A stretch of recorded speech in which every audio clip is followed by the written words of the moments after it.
You know it's this. Take a perk and a talk of that shit. Money swallowing like sis. Did it perfect in the kid. Got a billion who sang on my head. Look up better put on the road I just spent. I know we got $1 million. The devil that shit ain't not cheaper again. Hello and welcome back, fellow anime lovers, to MangaMuse. I am delighted to have you join us once again in the world of fanfiction and fantasy. This is the second part of What If Naruto Enters My Life as a Teenage Robot? Special note, this fanfic is written and a masterpiece of KFB Anime 87 on FANFICTIONnet. Do check and support the author too. Now smash the like, share and subscribe button for more. Also press the bell icon so that you never miss such great parts. Thanks for the introduction. Now let's dive into the world. With Himawari. It was after school at Tremorton Elementary School and the youngest Uzumaki was eating lunch outside while sitting under a tree since she spent her lunch hour spying on Zim.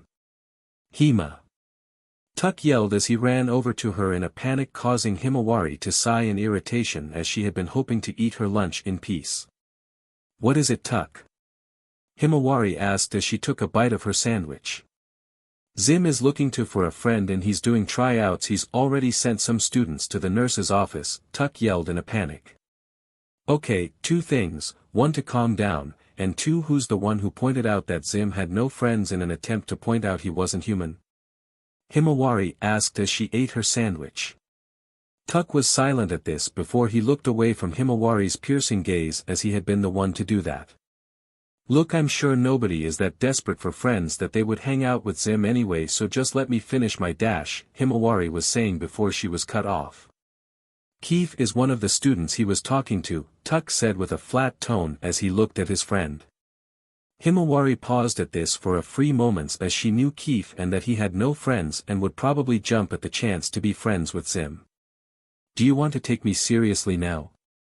Tuck asked with a smug tone. Shut up and let's go save Keith, Himawari said as she walked past Tuck and grabbed him by the back of his shirt to drag him with her. So where were they the last time you saw them? Himawari asked as they walked down the sidewalk.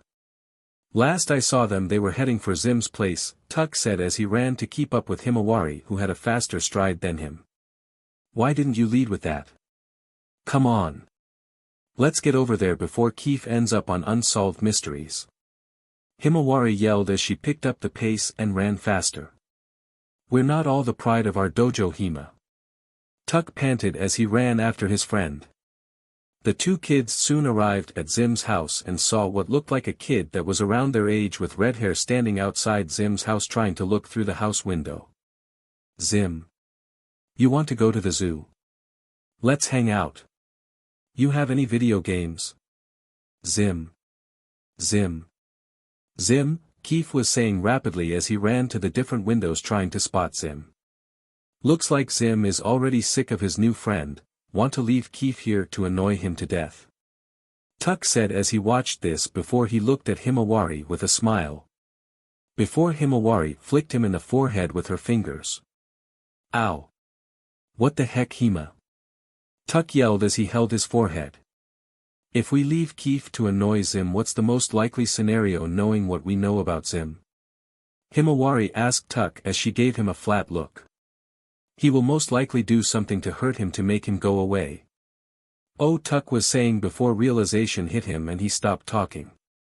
Exactly, now let me talk to Keith, Himawari said as she approached the boy while ignoring the lawn gnomes that were turning to watch her as she entered the yard. Come on Zim, let's. Oh hey Himawari, you want to hang out with Zim too? Keith was saying before he noticed Himawari walking over to him.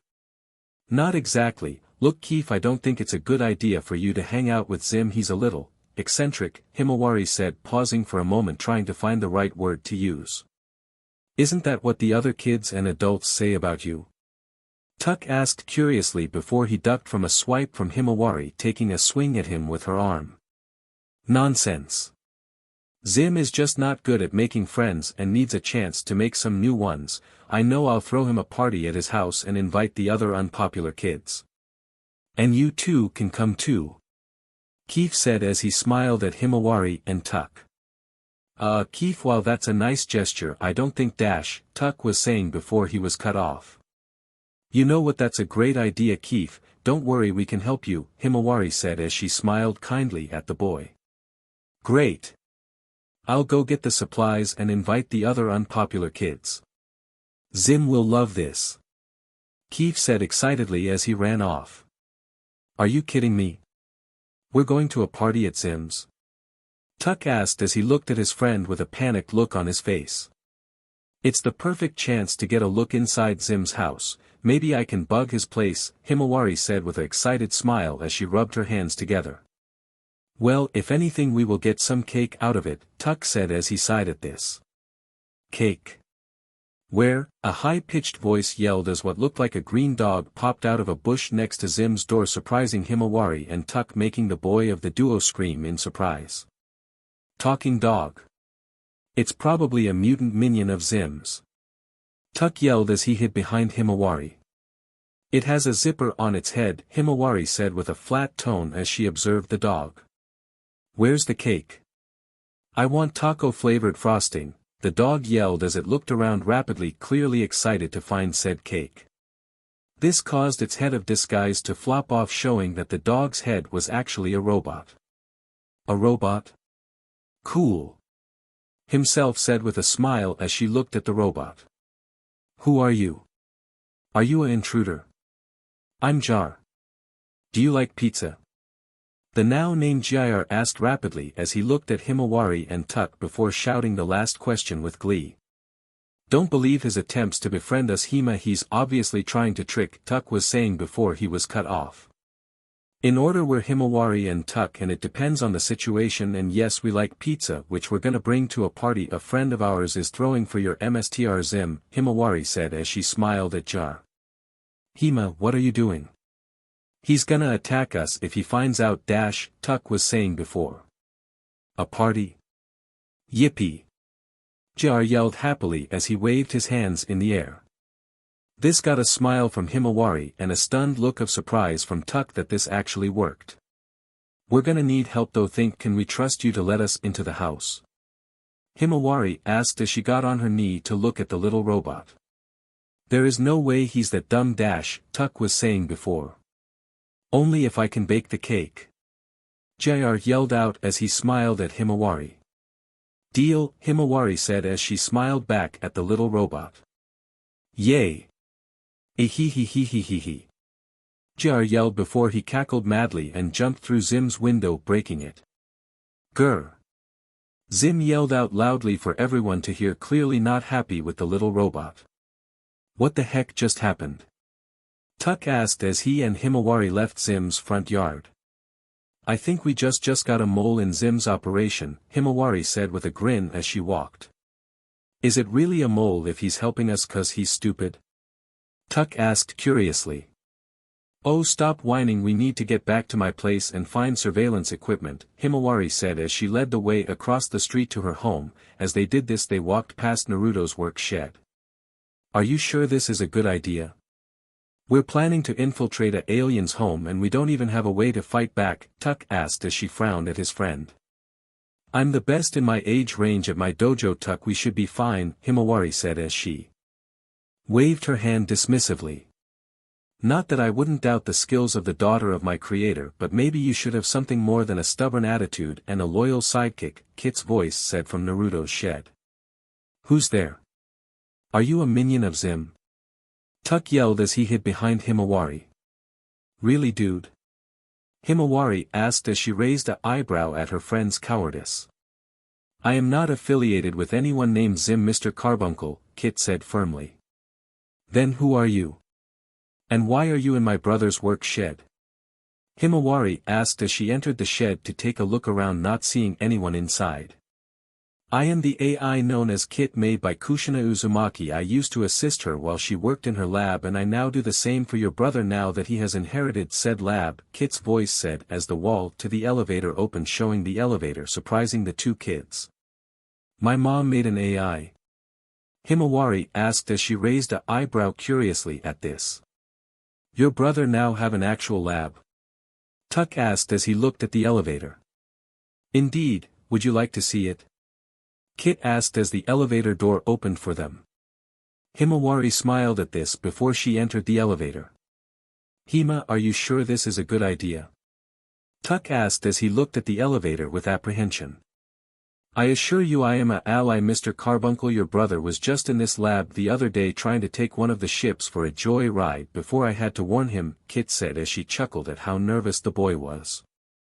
Himawari snorted at this before she grabbed Tuck and dragged him into the elevator, which closed behind him and started to go down. So Kit, you have any gear that can help me with an infiltration mission? She asked. I believe I do, but what is a child doing infiltrating any place? Kit asked as the elevator went down. I got invited to a party at an alien's house and I need to put in some surveillance equipment so I can keep an eye on him, Himawari said as she looked at a small computer screen on the wall which she assumed was what Kit was using to watch them. An alien invader? Oh dear, Kit said as the elevator stopped. You believe us? Tuck asked curiously as this was new for them. I am equipped to detect lies and half-truths, Mr. Carbuncle. Now do you know what species this alien invader is?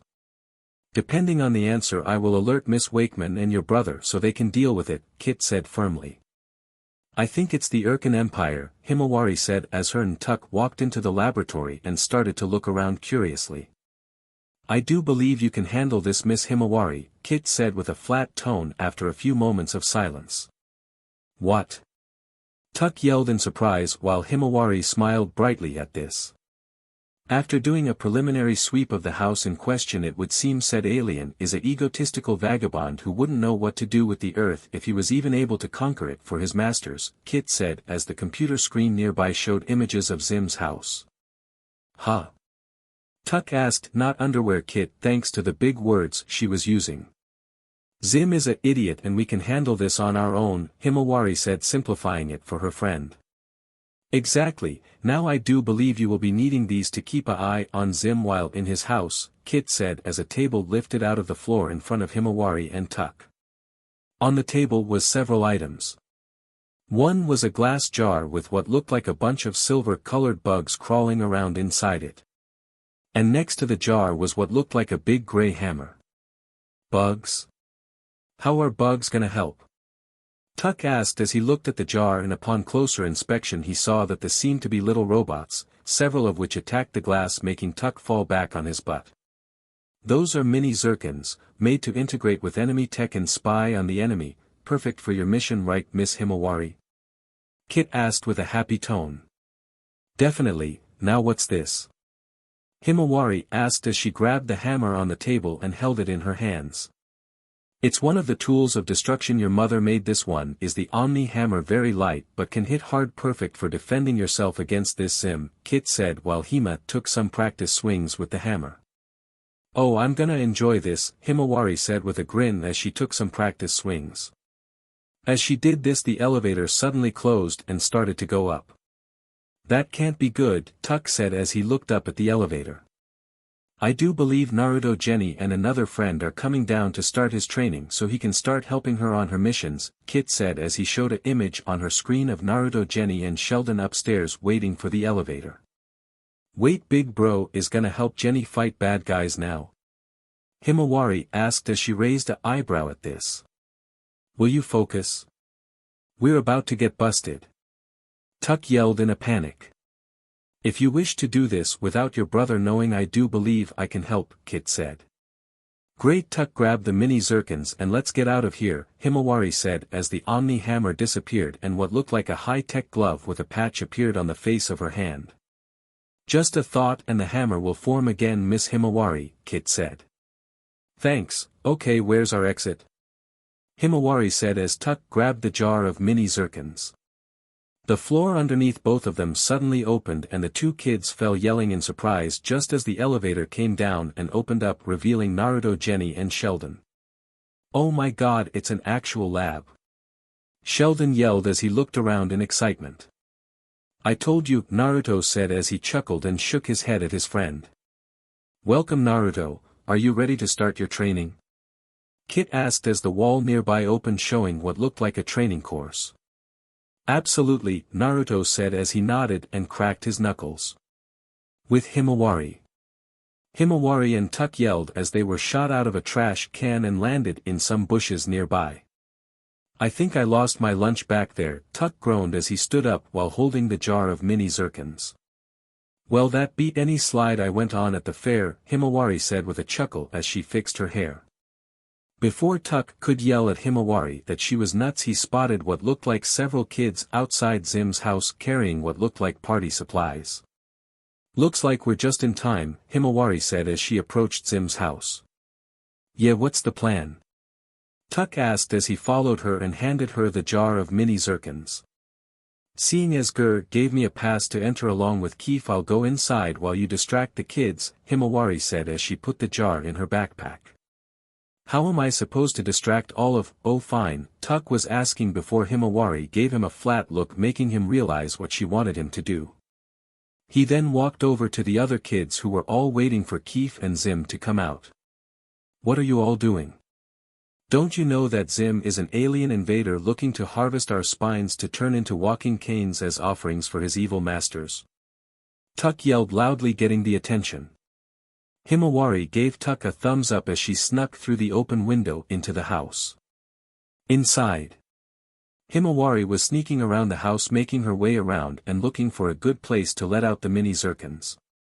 Okay, I just need to let these guys out, then get the hell out of here before Zim finds me, Himawari whispered as she looked around the kitchen she was in, not noticing a figure approaching her from behind.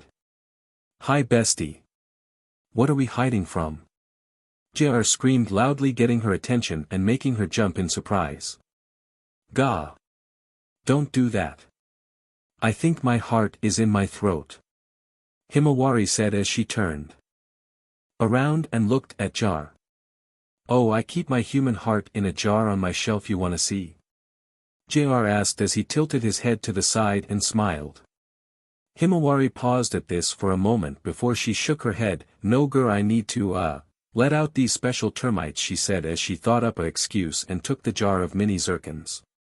Oh, what it do? JR asked curiously as he looked at the jar. They are special friends I got for you, and they like to be around computers and security systems, Himawari said with a smile as the little robot looked at the new friends. Ehehehehe.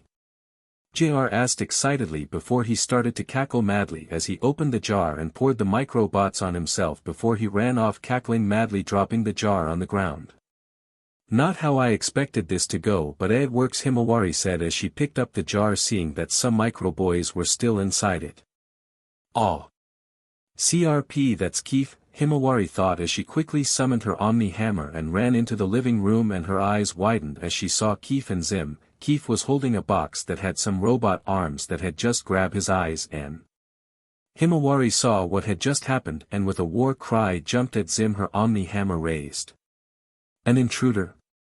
How did you infiltrate my lair, you puny hum dash? Zim was asking before Himawari smashed her hammer into his side, seeing Zim into a wall before he fell to the floor with a groan. We have a rule on Earth about forcibly replacing humans' body parts with robots' replacements, Himawari said as she approached Zim with her Omni Hammer. Grr. There's an intruder. Help with defensive protocol. Zim yelled as he got up and looked at his robot companion. Kill the Empire. JR yelled as he sat on the couch and waved his gloved hand and ate popcorn. What? Ow. My squiggly spudge. Zim asked before Himawari again smacked him with her hammer. Take that, you cockroach. Nobody gets one over on Himawari Uzumaki. Himawari yelled as she again get the alien with her hammer. The Uzumaki? Where? Zim yelled in a panic as he looked around before again Himawari smacked him in the head, sending him to the ground stunned. Now what am I gonna do with you? Himawari asked as she approached Keef, who was just standing there with a blank look on his face as his new robot eyes glowed lightly. Maybe he can be a coat rack, JR asked as he jumped onto Keef's head. JR, leave him alone and go bug your MSTR, Himawari said as she rolled her eyes. Okie dokie. JR yelled as he jumped off Keef's head and ran over to Zim before he dragged him away. As he jumped off Keef's, a mini zircon that was still on him fell off the little robot and fell onto Keef's robot eyes. Are you okay, Miss Himawari? Kit's voice asked from the Omni Hammer patch on Himawari's hand. Yeah, I'm fine, but Zim's new friend isn't, Himawari said as she waved her hand in front of Keith, who didn't react. A few moments later and Himawari had explained the situation to the AI. Ah, well, I see that one of the mini Zircons had integrated with this Keith's new robot eyes. Would you like me to start up the eyes and wake him up? Kit asked curiously. Can you do that? Himawari asked curiously, raising an eyebrow at this. Indeed, though I will have to remove the protocol to have this Keith think a squirrel is this Zim so he doesn't get hurt, Kit said. While you're in there, erase all memory of Zim so he doesn't bother him anymore. I don't need to be saving Keith every day, Himawari said as she looked at the Omni Hammer patch on her hand. Very well, I should be done, now, Kit said. Suddenly Keith's eyes activated and he looked around. Where am I? He asked, clearly confused at what was going on. Not important, Keith, you should get home, it's late, Himawari said as she grabbed the boy, turned him around and pushed him towards the door. Oh, okay, Keith said as he and Himawari quickly left Zim's house. There you are, you're lucky the other kids all left before I heard all the yelling. You okay? Zuck said as he approached Himawari, ran off. I'm fine, though I may have some nightmares for a bit after what I saw Zim do to Keith before I laid him out with my new hammer, Hima said as she held up her hand showing her patch. What did he do? Tuck asked as they left Zim's yard. He replaced Keith's eyes with robot ones, Himawari said nonchalantly, causing Tuck's face to turn green. With Zim. A bandaged-up Zim was in his underground lab after JR had applied what he called first aid, which involved feeding him tacos for some reason. He groaned as he struggled to activate his computer to make a video call. After a few moments the screen changed, showing two aliens that looked similar to Zim, only taller. These were the almighty tallest, Red and Purple. Oh, not Zim, Red said with an annoyed tone. My tallest, I bring dire news. Zim yelled as he bowed his head to them, slamming his head into his keyboard. Red sighed in annoyance. What is it, Zim? He asked with a bored tone. My tallest, I have returned from battle, and it would seem the Uzumaki, the greatest space hero the Irken Empire has ever fought, is not only from Earth, she has spawned. Zim yelled out dramatically. Oh really? Well, that's just. Purple was saying before he froze. Purple and Red took several seconds to process the words they had just been told. WJTT, the tallest both screamed in terror as what Zim said. Woohoo! JR yelled as he waved his arms excited. With Naruto. Naruto entered the city, putting on the bomb glove over his right hand. He flexed his hand a few times as several drones hovered in the sky above. Are you ready? Kit's voice said into an earpiece that was in Naruto's ear. As ready as I'll ever be. Naruto said as he kept his eyes around the drones flying around. He waited as the beams from the drones' eyes flew out, scattering about the arena. Naruto jumped over one, while sliding past another. Naruto jumped into the air. Once he was close enough, he started firing off bombs, blasting it into one drone's eyes, sending it crashing into the next before blasting them both to pieces. Naruto saw several mini turrets rise up from the ground and began shooting at him in a controlled burst. Naruto jumped up and tossed a bomb to destroy a turret on his left, then blew up an incoming drone from the side. Naruto focused and suddenly the bomb glove was replaced with the pyrocitor. He clicked the side handle and fired off a stream of flames that blasted the turrets on the ground. He saw 6 more drones coming from both sides and swapped the pyrocitor to his left hand. He then pulled the Omni wrench off his belt and threw it in an arcing motion while spinning around and firing the pyrocitor, destroying the drones that flew at him with the fire, while the drones that stayed back were hit by the throw Omni wrench, causing them to smash into the ground and explode just as Naruto landed on his feet on the ground and caught the Omni wrench in his free hand. And time. Jenny's voice called out as the city town started to disappear, showing that the city Naruto was in was actually what looked like a high-tech training room. Please tell me I passed. I have been doing this course all week, Naruto said as he panted for breath as a door opened and Jenny walked into the room. I do believe you have a handle on some of your mother's weapons and combat now, so it's up to Miss Jenny, Kit's voice said over the speakers in the training room. Jenny chuckled nervously as Naruto looked up at her with an excited grin. Okay, I'll bring it up with Mom, she said, as she had said that if Naruto mastered a basic course of kits she would ask her mother about Naruto helping her, which she wasn't looking forward to seeing as her mother was a bit of a control freak. I do believe Miss Kushina had problems talking to her too, Kit said with an amused tone of voice as she could tell Jenny was not looking forward to talking to her mother. Great, let's go tell her now, Naruto said with a smile as they walked out of the training room and into the main hall of the lab towards the elevator. That may not be a good idea. My mom is going to a scientist convention this weekend and bringing this up now may make her stay, Jenny said as she grabbed Naruto's hand, stopping him from going towards the elevator. And that would be bad. Why? Naruto asked curiously as he looked at Jenny, raising his eyebrow inquisitively. Suddenly the elevator door opened and Brad walked out into the lab carrying a box of party supplies. Hey Jenny, I have those supplies for that secret party. Whoa, you guys are at the hand-holding stage? Brad was saying as he entered the lab but paused seeing that Naruto and Jenny were holding hands. Naruto and Jenny both blinked at this before they both looked down at their hands and quickly let go of each other's hands before both of their faces went slightly red from embarrassment. And after you invited Don Prima to your party, Jen and Naruto, you finally found a girl that interests you, Brad said with a chuckle at this as he put the box on the floor. Brad, don't test me while I'm in a lab full of tools of destruction, Naruto said as he gave his friend a look of annoyance. I do believe your mother preferred the sheepinator for situations like this, Kit said as her computer screen showed them an image of a high-tech blaster that when it fired at a criminal he turned into a sheep. Noted, Brad said with a nervous chuckle as he slightly sweated. So you're throwing a party while your mom is gone? Naruto asked Jenny, who was still blushing and looking at her hand before she shook her head and cleared her mind. Why, yeah, I have already invited everyone, so I don't want to give my mom any excuse to stay home, Jenny said as she composed herself. And that includes asking her if Mstr Naruto can help you with your missions, Kit said with a knowing tone as the image on the computer screen showed Kit's face, which was giving Jenny the stink eye. It's fine, Kit, though I do expect to get an invitation to this party. You didn't invite the Crust cousins, right? Naruto said as he smiled at Jenny. Oh please, I had Brad handle the invites and he knows better than that, Jenny said as she rolled her eyes at this as they all entered the elevator.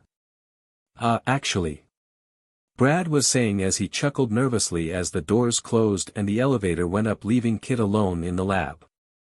Before the vent on the ceiling opened and a rope dropped down into the PAB before Himawari climbed down it with Tuck close behind. I must say your remorsefulness is quite refreshing, Miss Himawari, Kit said with a chuckle at the young Uzumaki as she dropped down onto the ground. Ba-chan says I get it from my mom, Himawari said as she smiled at Kit's computer screen while Tuck claimed down the rope. Let's get this over with. I want to go to the party. Tuck said with a smile at the idea of going to the party that they had overheard the three teens talking about. Not gonna happen, Tuck, we have parents' night tonight, which is why we are here, Himawari said as she shook her head at this before looking at Kit's screen. So what you got for me to use if and when Zim does something stupid at parents' night, she asked the AI. Kit smiled at this as the floor opened up and a table lifted up which had an item on it. A pen? Tuck asked as he looked at the device on the table. Please tell me it fires a laser, Himawari asked as she grabbed the device and looked it over before pushing a button making it extend, showing a dial with several settings on it that said days, months, years. It can, but this is a device that's meant for defense, hence why I'm giving it to you. May I introduce to you the sonic screwdriver, one of your mother's most versatile tools, Kit said as the image of her head shook a bit, amused. What's it do? Tuck asked as Himawari messed with the dials a bit. It lets you hack almost anything. It can scan things and send the results to me, which I can use to give you information. It can unlock almost anything. It can erase people's memories in case things get messy with Zim. Kit said as an image of the sonic screwdriver appeared on the computer screen, being used in several different situations before Kit was cut off. How's about you text me a manual? Himawari asked as she put the sonic screwdriver into her pocket. Good idea, Miss Himawari, Kit said as her face reappeared on the computer screen. You sure it's a good idea to trust something like that with us? Tuck asked Kit curiously. Would you rather people remember the crazy stuff that happens to them because of Zim? Himawari asked as she raised an eyebrow at her friend as she approached the rope up to the vent. You just want to hack everyone's stuff and get more information, Tuck said as he sighed at this. Oh, I'm still gonna use that when needed. Now let's go see our siblings about this party, Himawari said as she started to climb up the rope leading to the vent. Of course you are. Wait, why are we seeing them if we have parents' night? Tuck asked as he followed her. 'Cause opportunities to blackmail my brother don't come up often and I'm gonna milk him for something good this time, Himawari said with a smile as she climbed the rope and entered the vent. Tuck shook his head at this as he closed the vent behind him while Kit chuckled at this. With Naruto. I can't believe you invited the Crust cousins, Naruto said as he gave Brad an exasperated look as Jenny and Brad left his shed. Oh come on, Jenny wants the party to be a hit and the only way to do that is to invite the popular crowd, you underwrite, Jen? Brad said as he looked at Jenny. Fine, but I swear they get a 3-strike rule and then I throw them out, Jenny said as she scowled as she really didn't like this. Wow, they must have really made you mad, Naruto said as he took note of Jimmy's scowl. Yeah, what they do? Brad asked curiously as he wanted to know what had Jenny so mad at the two popular girls. Jenny said nothing as she thought back to what the two popular girls said about Naruto and his mother before her scowl got deeper as she clenched her fists, making her microbots flare about her body a bit, reacting to her emotions. Hey sis. How was your and Tuck's day? Naruto said nervously as he watched this before Ahei looked around for a distraction and was happy to see his sister and Tuck walking towards them. Pretty good. Tonight is parents' night though, so sadly me and Tuck won't be able to attend your party, Himawari said as she looked at her brother and slowly smirked as the three teens froze at her words. What party? Brad asked as he put on an innocent facade. Yeah, we're just hanging out together like regular teens, no party plans here, Jenny said as she also put on a facade with Brad. Don't bother, my sis is great at getting information. Ever since that Halloween when she was 5 and she went monster hunting, Naruto said as he sighed at them being busted. That was real. I had a sketch of the monsters and everything. Himawari yelled as she glared at her big brother. Oh, I remember that sketch. They looked like a red rabbit, a candy cane and a blob with eyes, Brad said with a chuckle at this before he groaned as Himawari slugged him in the gut. They were real DMN, Himawari yelled. As she glared at the groaning teen as he fell to the ground holding his stomach. Let's just skip to the part where you two blackmail us for your silence, sis. Naruto said as he sighed at his sister's antics.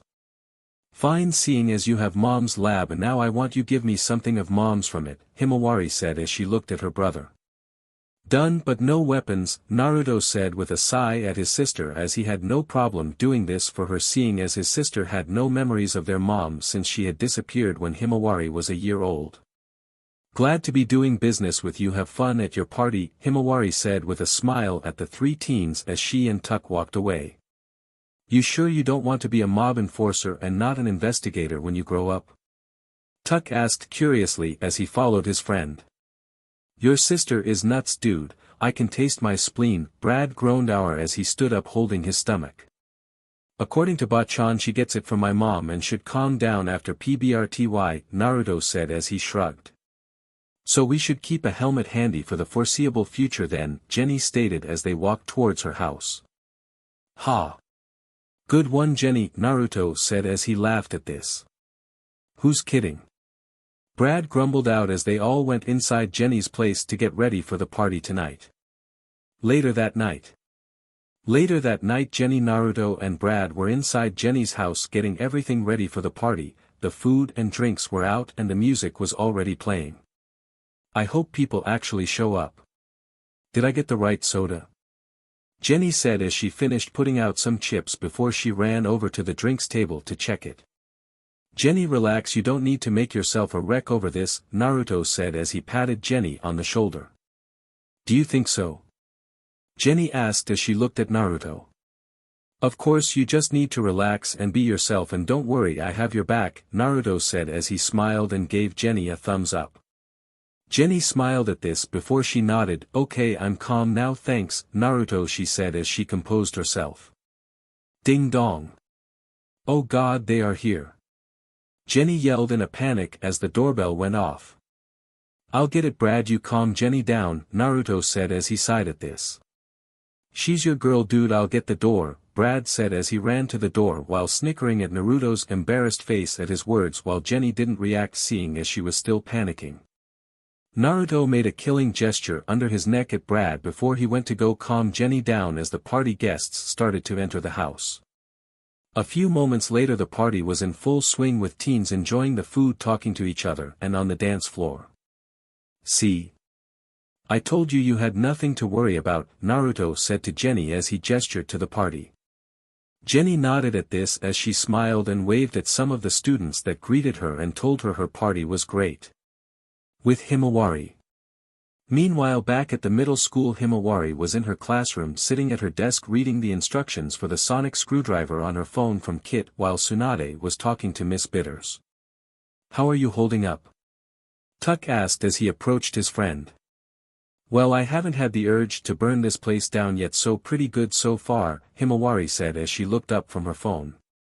Have you spotted Zim yet? Tuck asked as he scanned the room for Zim and his parents. Not yet, but the night is young, here's hoping he doesn't cause a scene, Himawari said with a sigh as she shook her head.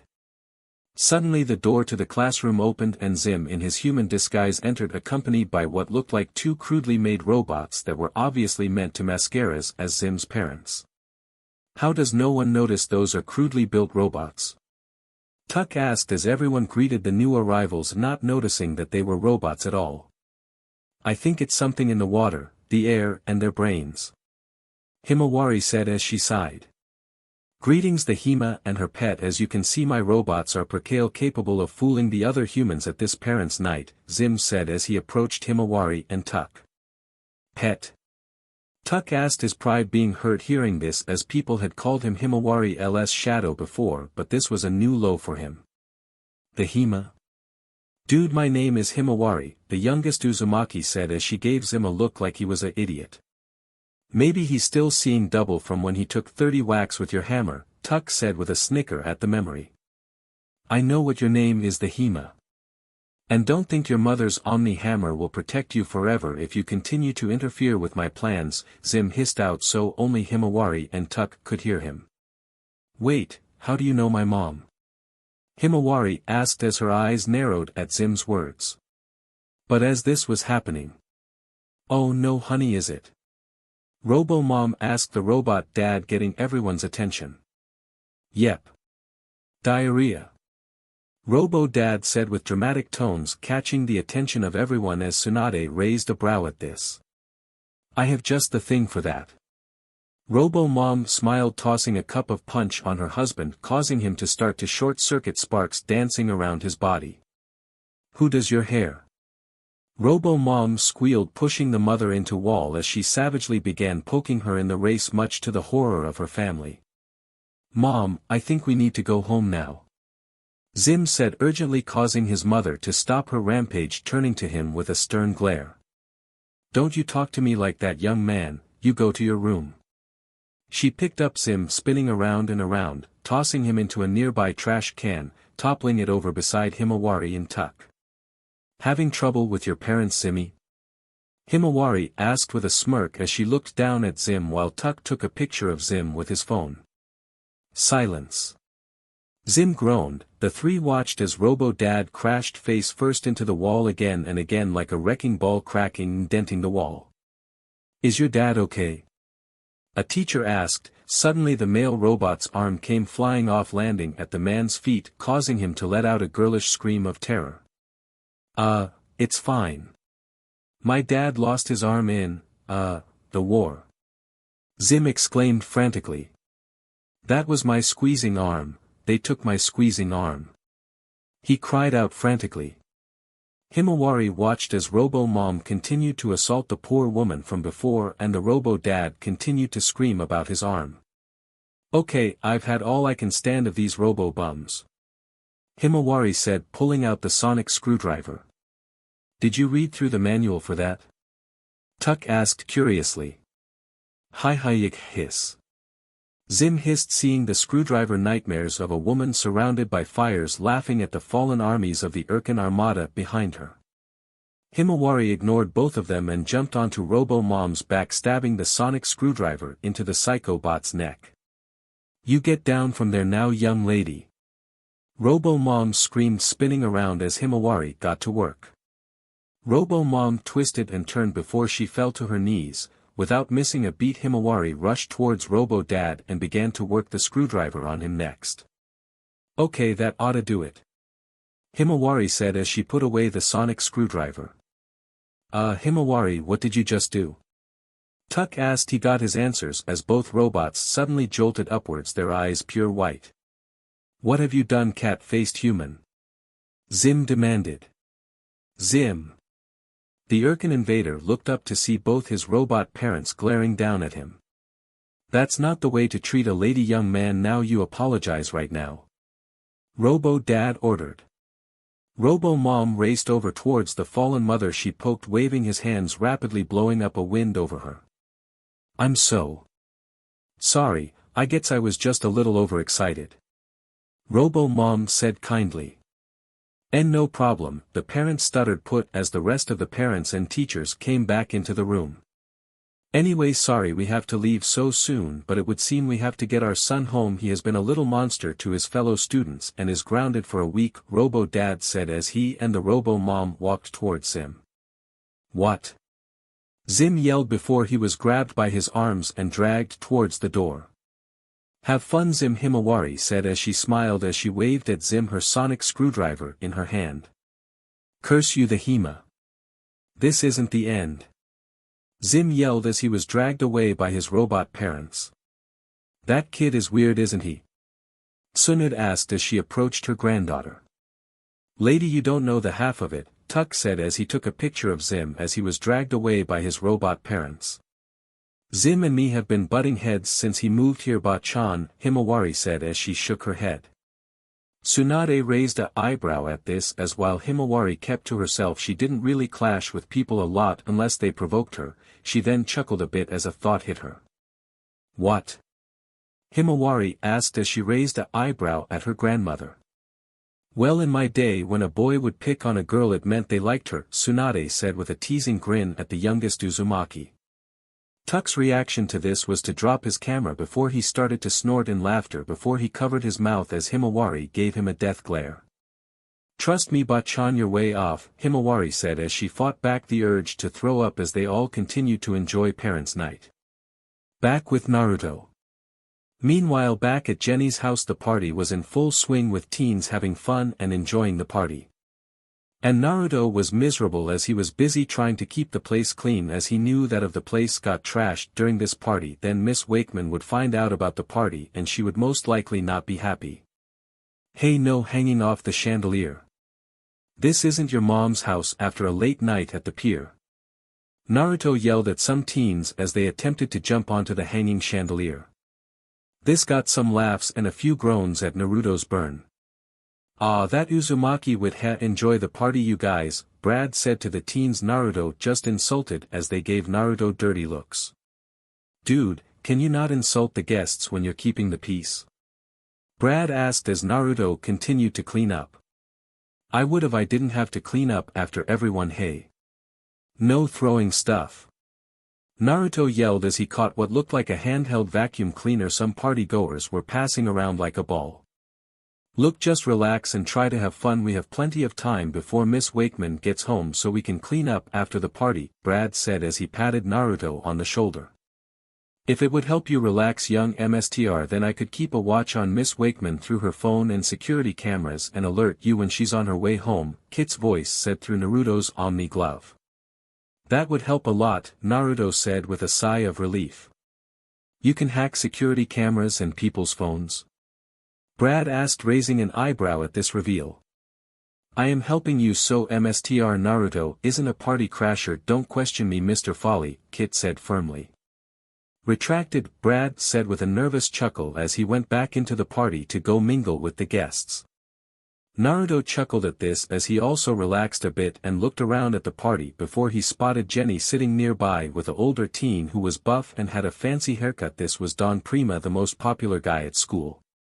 "It would seem your dear friend has moved up in the world, Uzumaki," Brit said with a coy smile as she and Brit announced those presents behind Naruto.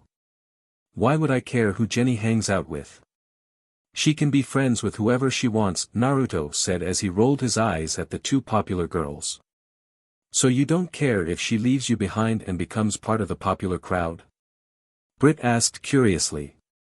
"Not a DMN bit," Naruto said firmly as he shook his head as he watched Jenny but froze as Don Prima held Jenny's hand a bit, making Jenny blush in surprise. "Aw, I think the little inventor doth protest too much," Brit said, laughing at seeing this reaction from Naruto. "Heh, he's a sap in denial, what a cliché," Tiff said as she laughed along with Brit. Naruto's eyes narrowed at this, but before he could say anything his Omni glove started to beep, which he looked at seeing he had a call from Kit. "Yes, Kit?" he asked as he walked away from the two popular girls. "It would seem that Miss Wakeman's scientist conference was shut down and she's coming home early," Kit said casually. "How early?" Naruto asked, hoping that they had some time. "According to my calculations, 2 maybe 3 hours, Kit said. Naruto let this register in his mind for a few moments before. "Okay, party's over. You don't need to go home, but you have to get the hell out of here," Naruto yelled as he approached the stereo and turned it off. "Hey," one of the teens yelled at this, getting grumbles of agreement from other teens. "Party foul," one of the other teens yelled out. "Naruto, what are you doing?" "I'm finally in with the IT crowd," Jenny asked as she approached Naruto. "You can become a shallow girl peaks at 19 some other time. Your mom is coming home early and will be here in hours, not tomorrow," Naruto said as he pointed at his Omni glove for emphasis. "Not tomorrow?" Jenny asked nervously at hearing this. "Not tomorrow," Naruto confirmed as he nodded. "Okay, party is over. You don't need to go home, but you need to get the hell out of here," Jenny yelled as she activated her microbots, which started to form a massive set of industrial fans behind her, which she started to use to blow the party guests towards the door. "Jenny, what the hell, oof!" Brad yelled as he watched this happen before Naruto threw a broom at him, which he caught. "Kit says Miss Wakeman will be here in hours, so get to work, party man," Naruto said as he grabbed a mop and started to clean. "What he said, you don't know my mom," Jenny yelled as she flew around the house and started to cleanable a rapid pace. Later. A few hours later, the three teens were all laying on the floor panting as they finally finished cleaning up the house. "I can't feel my arms or legs," Brad groaned as he struggled to move. "I must say you three are quite resourceful in a pinch," Kit's voice said from Naruto's Omni glove with an amused tone. "Glad we could amuse you, Kit," Naruto said as he whipped his forehead. "Also, Miss Wakeman's car is in the driveway," Kit said matter-of-factly. "Lead with that next time," Jenny yelled as she quickly flew over to Brad and grabbed him before she threw him out the open window, before she grabbed Naruto by his shirt to throw him out too. "I'm home," Nora said happily as she walked through the door. "Hi Mom. You're home early. Your convention go okay?" Jenny said with a forced smile as she put her arm around Naruto's shoulder in a casual way to not look guilty. "It went fine until that Simon showed up talking his nonsense about monsters again. I must say the convention has gone downhill these days." "Oh hello Naruto," Nora says as she sighed before she noticed Naruto was here. "Hello Miss Wakeman," Naruto said as he waved at her. "I didn't interrupt anything, did I?" Nora asked as she took note of how close the two teens were and slightly narrowed her eyes. "Don't talk crazy, me and Naruto are just friends," Jenny said as she shook her head after she separated from Naruto. "Why yeah, we're just friends," Naruto said with a nervous chuckle as he tried to fight back a blush.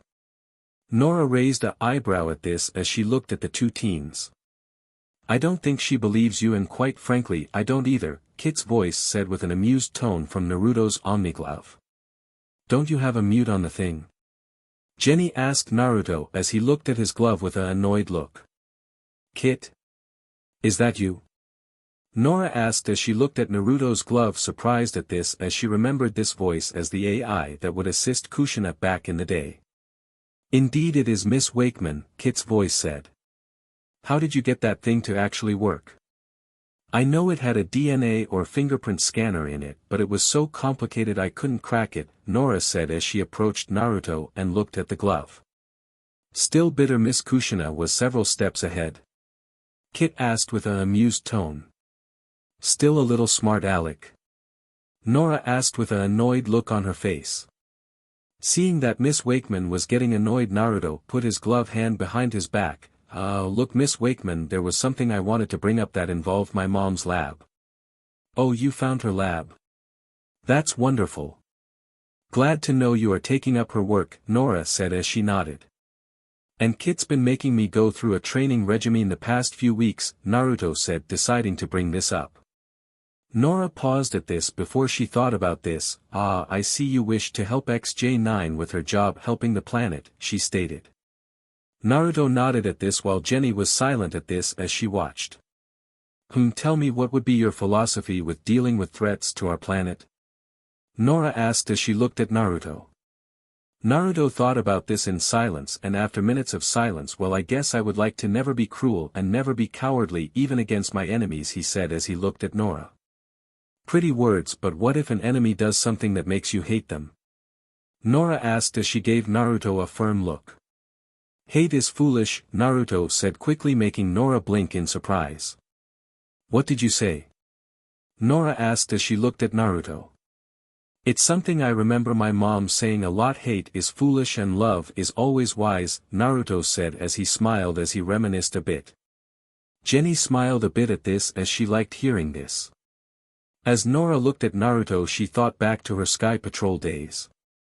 Hate is foolish, Wakeman, love is always wiser, a younger Kushina's voice echoed in Nora's memory. I would take that seriously if you didn't always cackle when you're fighting the enemy, Nora's younger self said. I was in the moment, DMN. Kushina's voice echoed in her memory. Nora chuckled at this as she reminisced a bit before she nodded. Very well, she said as she looked at Naruto. Huh? Naruto asked as he looked at Nora. You may assist XJ9 on her missions, though I expect you to follow my counsel, though I would imagine that's asking a lot considering who your mother is, Nora said as she looked at Naruto. You're not imagining anything, he's hard-headed just like her, Kit's voice was saying before Naruto cut her off. Will you zip it? Naruto asked as he looked at his glove. Finally. Now we can work together. Jenny cheered as she had felt that all her superheroics were getting boring, so at least now she had a friend to help her. Yes, now it's getting late, so why don't you get home and get some rest? Nora asked Naruto as she started to walk upstairs. Yes ma'am, thanks again Miss Wakeman, Naruto said as he headed for the door. It's no problem young XJ9, why is there such a mess upstairs? Did you have house guests? Nora was saying before she was heard yelling. I knew we forgot something, Jenny groaned along with Naruto as they had forgot that some of the party-goers had gone upstairs. With Himawari. With Himawari, she was in her room laying on her bed going over her phone, looking over the instructions Kit had sent her while the sonic screwdriver was sitting on her dresser. Unseen to her, the sonic screwdriver was lightly going as if it was reacting to something and sending out a signal. With Naruto. It had been a few days since the party at Jenny's, and thankfully Naruto and Jenny had been able to cover up that they had thrown a party despite the fact that Miss Wakeman had found out that Jenny had had house guests while she was gone. Currently Naruto was inside his lab sitting at his computer looking over a list that was an inventory of inventions and gadgets that his mother had made. Is there a device with a particular function that you wish to find? Kit asked as an image of her face appeared in the corner of the computer screen Naruto was using. No Kit, I'm just looking over what my mom made over the years, Naruto said as his eyes continued to scan the screen before he sighed. Problem? Kit asked curiously, wondering what was bothering the blonde mechanic/inventor. No, it's just that after looking at pages and pages of my mother's inventions and gear, I'm starting to think there is no way anything I ever make myself will ever be as impressive, Naruto said as he rested his chin in his hand as he frowned. I wouldn't worry too much about that, Kit said as the image of her face shook her head at this. My mother made a blaster that fired pixels, how the hell am I gonna beat that? Naruto said as he looked at the victory list some more. It also turned whatever it hit to pixels temporarily, but that's besides the point, Kit said firmly. How do you figure? Naruto asked curiously as he looked away from the list to look at Kit. Do you think your mother started out making all this stuff? Of course not, she was a newbie like you. From what she told me it took a lot of trial and error for her to gain the experience needed to be able to build what you have now inherited, Kit said as she showed images on the computer screen of what looked like a young adult Kushina in a low-tech version of her lab trying to develop tech, but each image showed her failing. Wow, my mom didn't quit, did she? Naruto asked as he chuckled at a picture of her mother next to a spaceship which was broken down with a Omni wrench, obviously upset that it had broken down but not giving up on fixing it. No, she was very stubborn. I do believe she wanted to make something that would impress a mentor of hers, Kit said as she chuckled a bit. All this and they weren't impressed. What, was he a moron? Naruto asked as he held his arms out to emphasize the lab and everything in it. I believe Miss Kushina's mentor had high standards and had seen a lot, so it took a lot to impress them, Kit said. My mom wasn't impressed with this lab? Jenny asked as she entered the lab via the elevator.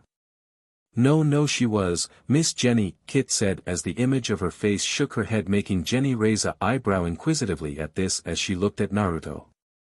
Apparently my mom had a mentor before she even met your mom and she made all this stuff trying to impress them, Naruto said as he shrugged.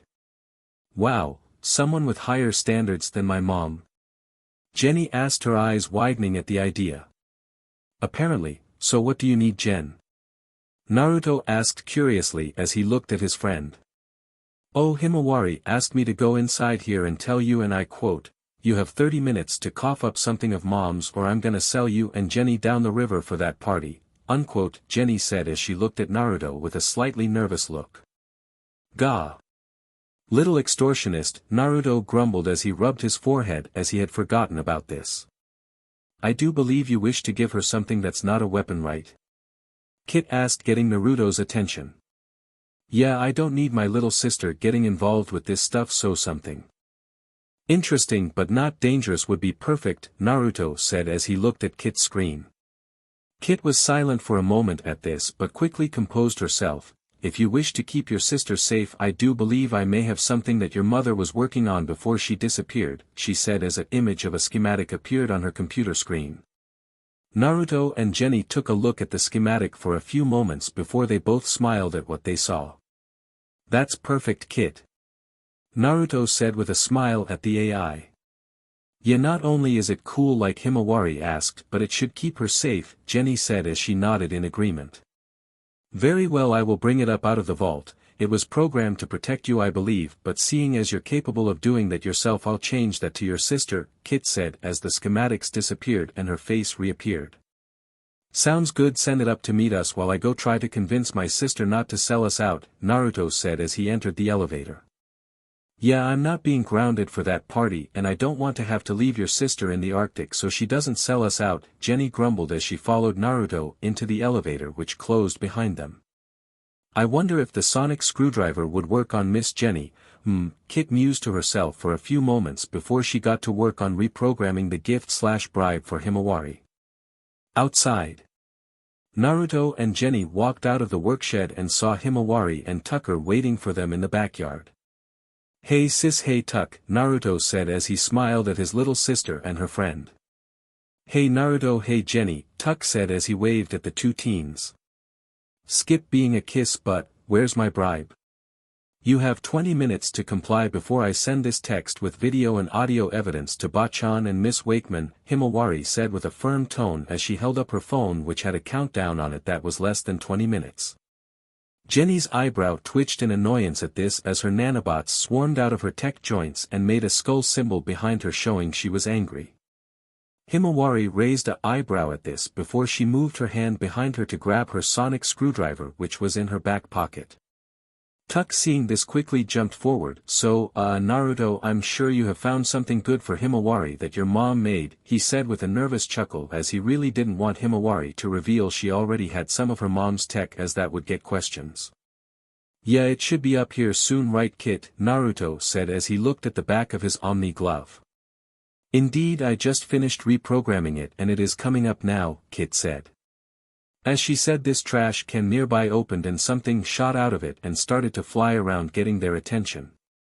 Everyone looked up and saw what was flying around them was what looked like a robotic kitsune that was the size of a medium-sized dog whose body was painted dark orange. Its 4 legs currently were converted into thrusters so it could fly. It soon started to hover in front of them, and as it lowered itself down to the ground it turned its thrusters back into regular robot paws and landed in front of everyone. Himawari's eyes widened in surprise at seeing this robot while Tuck's jaw dropped seeing the robot kitsune. Naruto smiled at this as he approached the robot kitsune. Sis, meet your new robot companion, Kurama, he said as he patted the robot on the head. You made her a robot dog? Tuck asked, raising an eyebrow at this and approaching the robot dog to take a look. Kurama barked at this and growled a little at this, obviously annoyed at this, making Tuck jump back in surprise. I do believe Miss Kushina was going for a kitsune from the old Japanese folklore, Kit said. So Mom made him? Himawari asked as she approached Kurama while the robot kitsune looked at her and scanned her. According to Kit, Mom made him for me, but she disappeared before she could give him to me, Naruto said as he patted Kurama on the head. So does he fulfill our obligation to you? Jenny asked as she looked at Himawari with an annoyed look. Okay, let's go, Kurama, and be nice to Tucky, my friend, Himawari said as she held up her phone and hit the delete icon, deleting the evidence she had on them before she walked away, Kurama following him.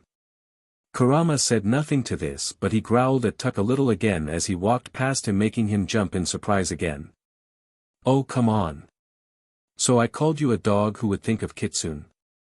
Tuck asked as he moved to follow his friend and her new robot companion. 'Cause kitsunes are cool, Himawari said firmly as she pet Kurama on the head, making his tail wag happily.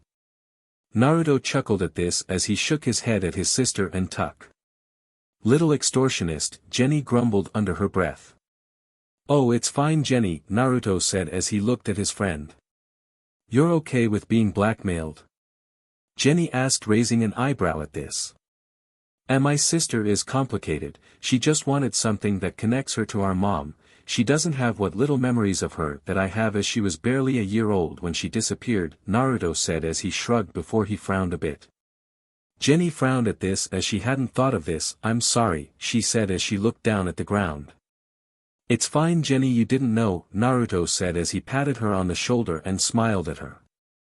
Jenny looked up at Naruto and blushed a little at him touching her shoulder as she wasn't used to any boy being this close. Excuse me, you two, but I am getting a call from Mr. Folly that should be of interest to you both, Kit said with an amused tone, getting their attention. Yeah, what is it? Naruto asked as he looked at the back of his Omni glove. It would seem Mr. Folly found an abandoned spaceship in the forest outside town and decided to take it joyriding, and now he can't get the ship under control. I do believe he is passing over us, now, Kit said casually. Before Naruto and Jenny could respond to this, they heard a whoosh as what looked like a massive spaceship flew overhead. This is awesome. Brad was heard yelling as the spaceship flew off, leaving Naruto and Jenny with shocked looks on their faces. What the hell, Brad? Jenny yelled before she took off flying after him, making a sonic boom. Well, I better go after them before the Skyway Patrol shows up, Naruto said as he sighed and ran his hand through his hair. As he said this, the lawn opened up and what looked like a red spaceship that seated 2 people was lifted up. I do believe your mother's ship, the Star Explorer, will suffice for this endeavor, Kit said. Naruto smiled at this as he ran to the spaceship and got inside it before he started up the engines and took off flying after Brad and Jenny. The ship soon caught up with the flying spaceship, which Kenny was flying next to the side of and yelling at. Pull over, Brad. You don't even have a license to drive. Jenny yelled at Brad through the passenger window. I have a learner's permit. How am I supposed to learn if I don't get the chance? Brad yelled back. My first real mission, and it's this, Naruto said with a sigh as he shook his head. They can't all be fighting aliens masquerading as mannequins like your mother, Kit said with a smile. Any ideas on how to stop the ship? Naruto asked, ignoring the AI's quip. After doing a scan of the ship, I do believe if you drive under it you will find the access port which will allow you to enter the ship, Kit said as a holographic image appeared across the dashboard of the ship showing an image of the spaceship Brad was flying and an image of the Star Explorer and where it should be to access the inside. Fantastic, Naruto said with a smile as he drove the ship and started to make his way to the undercarriage, and soon he found the access port. Kit, you take control of the Star Explorer and keep me informed if anything changes, Naruto said as he got out of the ship and jumped onto the spaceship, easily sticking to the surface thanks to his boots which were glowing as they activated. Get it? And it would seem the gravity boots are working perfectly, Kit said as she took control of the Star Explorer while Naruto walked on the spaceship surface before he used the Omni wrench to open the access hatch and open it. Inside the ship, Naruto was walking through the ship as he made his way towards where he hoped was the control deck of the ship so he could stop Brad before they got the attention of the Skyway Patrol. As he did, he looked around at the ship and noticed that it seemed to be pretty plain, all things considered. He then paused as he took note of what looked like some photos on one of the walls and what looked like a map of a solar system on another wall with a route marked on it. After taking a look at the map for a few moments, Naruto rolled his eyes. "Oh, you gotta be kidding me," he said as she shook his head. Suddenly the ship jerked hard, sending Naruto to the ground. "What the heck happened, Kit?" Naruto groaned as he rubbed his head. "I do believe Miss Jenny got in the ship's way and stopped it one-handed before forcing her way inside to yell at Mr. Carbuncle," Kit said. "One-handed?" Naruto asked with a chuckle, as while he knew Jenny was a cyborg, that was still impressive. "Please don't pine for Miss Jenny right now, sir. I do believe I'm picking up communications from the Skyway Patrol," Kit said with a chuckle at her young MSTR. "I am not pining for, hell," Naruto was saying before he realized what Kit had just said, which meant he had maybe minutes before the Skyway Patrol would show up. "I believe I can slow them down, but you should still move, sir," Kit said as Naruto quickly got to his feet. "Do it," Naruto said as he quickly moved through the ship hallway. Soon he came through a big doorway, and when he entered he was now in a big control room where "I said I had it under control," Brad yelled at Jenny, who was glaring at him while he was sitting at the driver's seat. "Tell that to the flock of birds in your exhaust port," Jenny yelled as she made her nanobots cone out and make a giant arm which grabbed Brad and pulled him out of the driver's seat. "They were hogging the sky, oi. Hands off," Brad yelled as he was hanging in the air. "You can't just take a spaceship, you don't know if this thing is dangerous," Jenny said as she glared at Brad. "Oh, will you relax? It can't be that dangerous. Now put me down, I'm not into that KNKY stuff," Brad said as the arm holding him was reminding him of a tentacle. Jenny passed at this before she started to growl and glare at Brad. "You pervert," she yelled as her nanobot started to go nuts behind her. "Okay, both of you relax," Naruto said as he approached his friend, seeing this was about to get ugly. "Oh hey Naruto, what do you think of my new ride? Better than anything your mom made?" Brad asked with a smile. "It's not yours. It probably belongs to some secret invader and we need to get rid of it," Jenny said as she dropped Brad on the floor, causing him to land on his bottom, causing him to glare at Jenny, which she returned. "You're both wrong," Naruto said as he shook his head at his friends. "Huh?" Jenny and Brad asked, both looking at Naruto now. "Apparently this ship belongs to some alien tourists that got lost and came here for directions before Mr. Carbuncle took their ship for a joyride," Kit's voice said, coming from Naruto's Omniglove. "How do you know?" Jenny asked curiously as that sounded far-fetched to her. "I found a bunch of vacation photos in the back along with a map. Apparently they can't find the Andromeda Galaxy and stopped here to ask for directions. Kit, can you guide this ship back to where Brad took it from?" Naruto asked as he approached the controls. "Easily, but I will need to know where I'm going, Mr. Carbuncle," Kit said before everyone looked at Brad.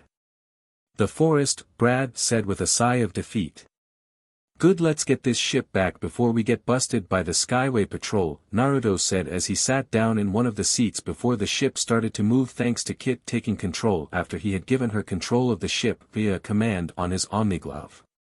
If we do get busted we can sell Brad out to them, seeing as this was his fault, Jenny grumbled as she was still annoyed with him. Alright, I get it. Brad yelled as he crossed his arms and scowled. Naruto sighed at this as the shop made its way back. With Himawari. Himawari and Tuck were running towards the nearby park with Kurama close behind them. So what are we gonna do with Kurama first?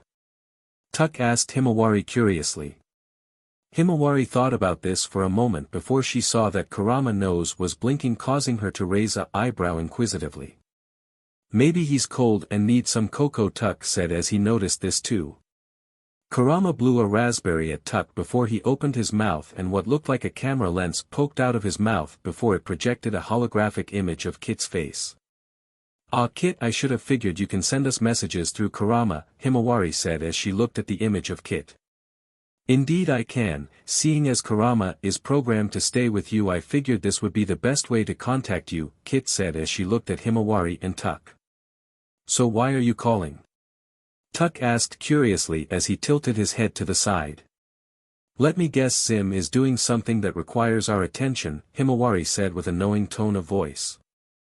"Indeed, it would seem that Zim has captured some alien visitors that landed on Earth asking for directions. He currently has them in his lab and is about to start questioning them," Kit said with a nod before her hologram was replaced by an image of what looked like Zim inside his lab next to a table where two slug-like aliens were strapped to an operating table. They both had 3 eyes, one was yellow and wearing a sundress and hat, and the other one was green and was wearing a green shirt and was wearing a hat. These were Lucille and Carl. Slug aliens? Are they friendly? Tuck asked curiously, seeing them. "They are obviously tourists, just look at them, Tuck," Himawari said as she shook her head at how stupid Zim was for capturing these two. "Indeed, and it would help relations with Earth if we didn't have some peaceful aliens disappear," Kit said. "We're on it, Kit," Himawari said as she nodded at this. Kit nodded at this before Kurama closed his mouth, cutting off communications. "Does it hurt your jaw to hold it open that long?" Tuck asked Kurama curiously as he pointed at the robot fox. Kurama said nothing to this as he ignored Tuck, but he slapped his finger with his tail as it got closer to him. "Oi! Isn't there a rule with robots about hurting humans?" Tuck asked as he held his finger. "Quit being a moron and let's go deal with Zim," Himawari said as she led the way towards Zim's house. Tuck made a mocking face at this while Kurama snickered at Tuck's frustration as they both followed the youngest Uzumaki. Later at Zim's. Meanwhile at Zim's, said alien was approaching his 2 prisoners while JR stood nearby. "Talk, slug creature. What is your mission on this planet? What is the level of your technology?" Zim demanded, shouting to the couple strapped to examining tables. Luxel said, not knowing how to respond to this. "Dis little Erkin's a few gush. Lugie's short of picnic." Carl said. "Do not mock me." Zim shouted, slamming down his fist. "You have it all wrong, little guy, we're just here looking for directions." Luxel was saying before she was cut off. "You will give me what I want or you will face unspeakable torture."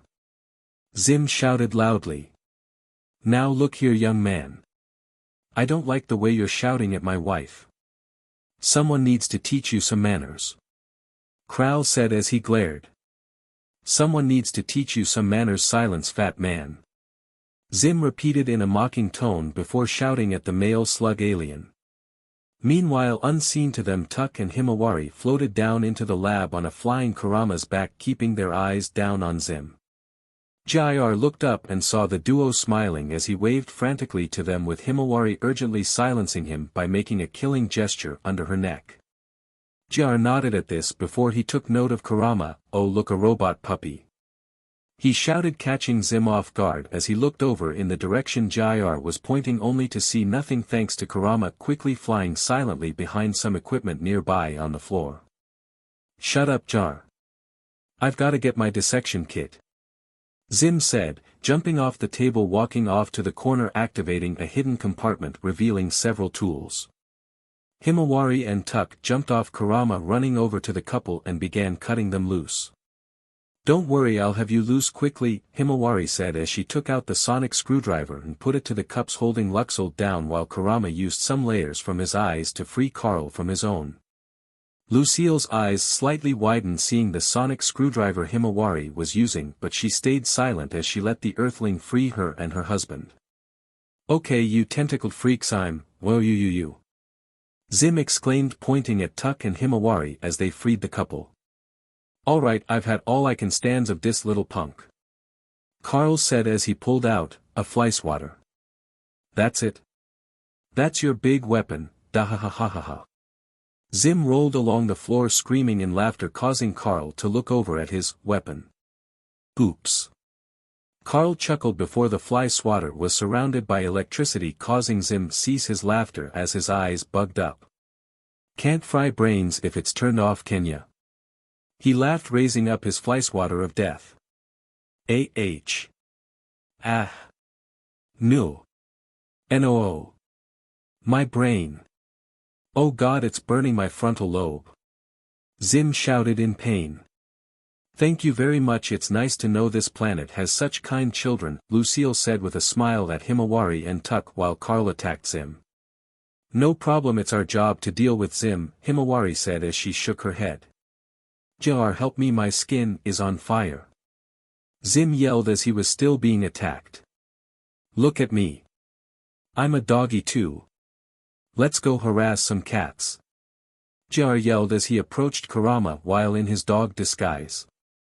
Kurama raised an eyebrow at this before he looked at Himawari with an inquisitive look. "He's a kitsune gir," Tuck said, correcting the little robot. Kurama nodded at this as he hated when people got that wrong. "Oh, do you have 9 tails and destroy everything?" Jar asked with a smile.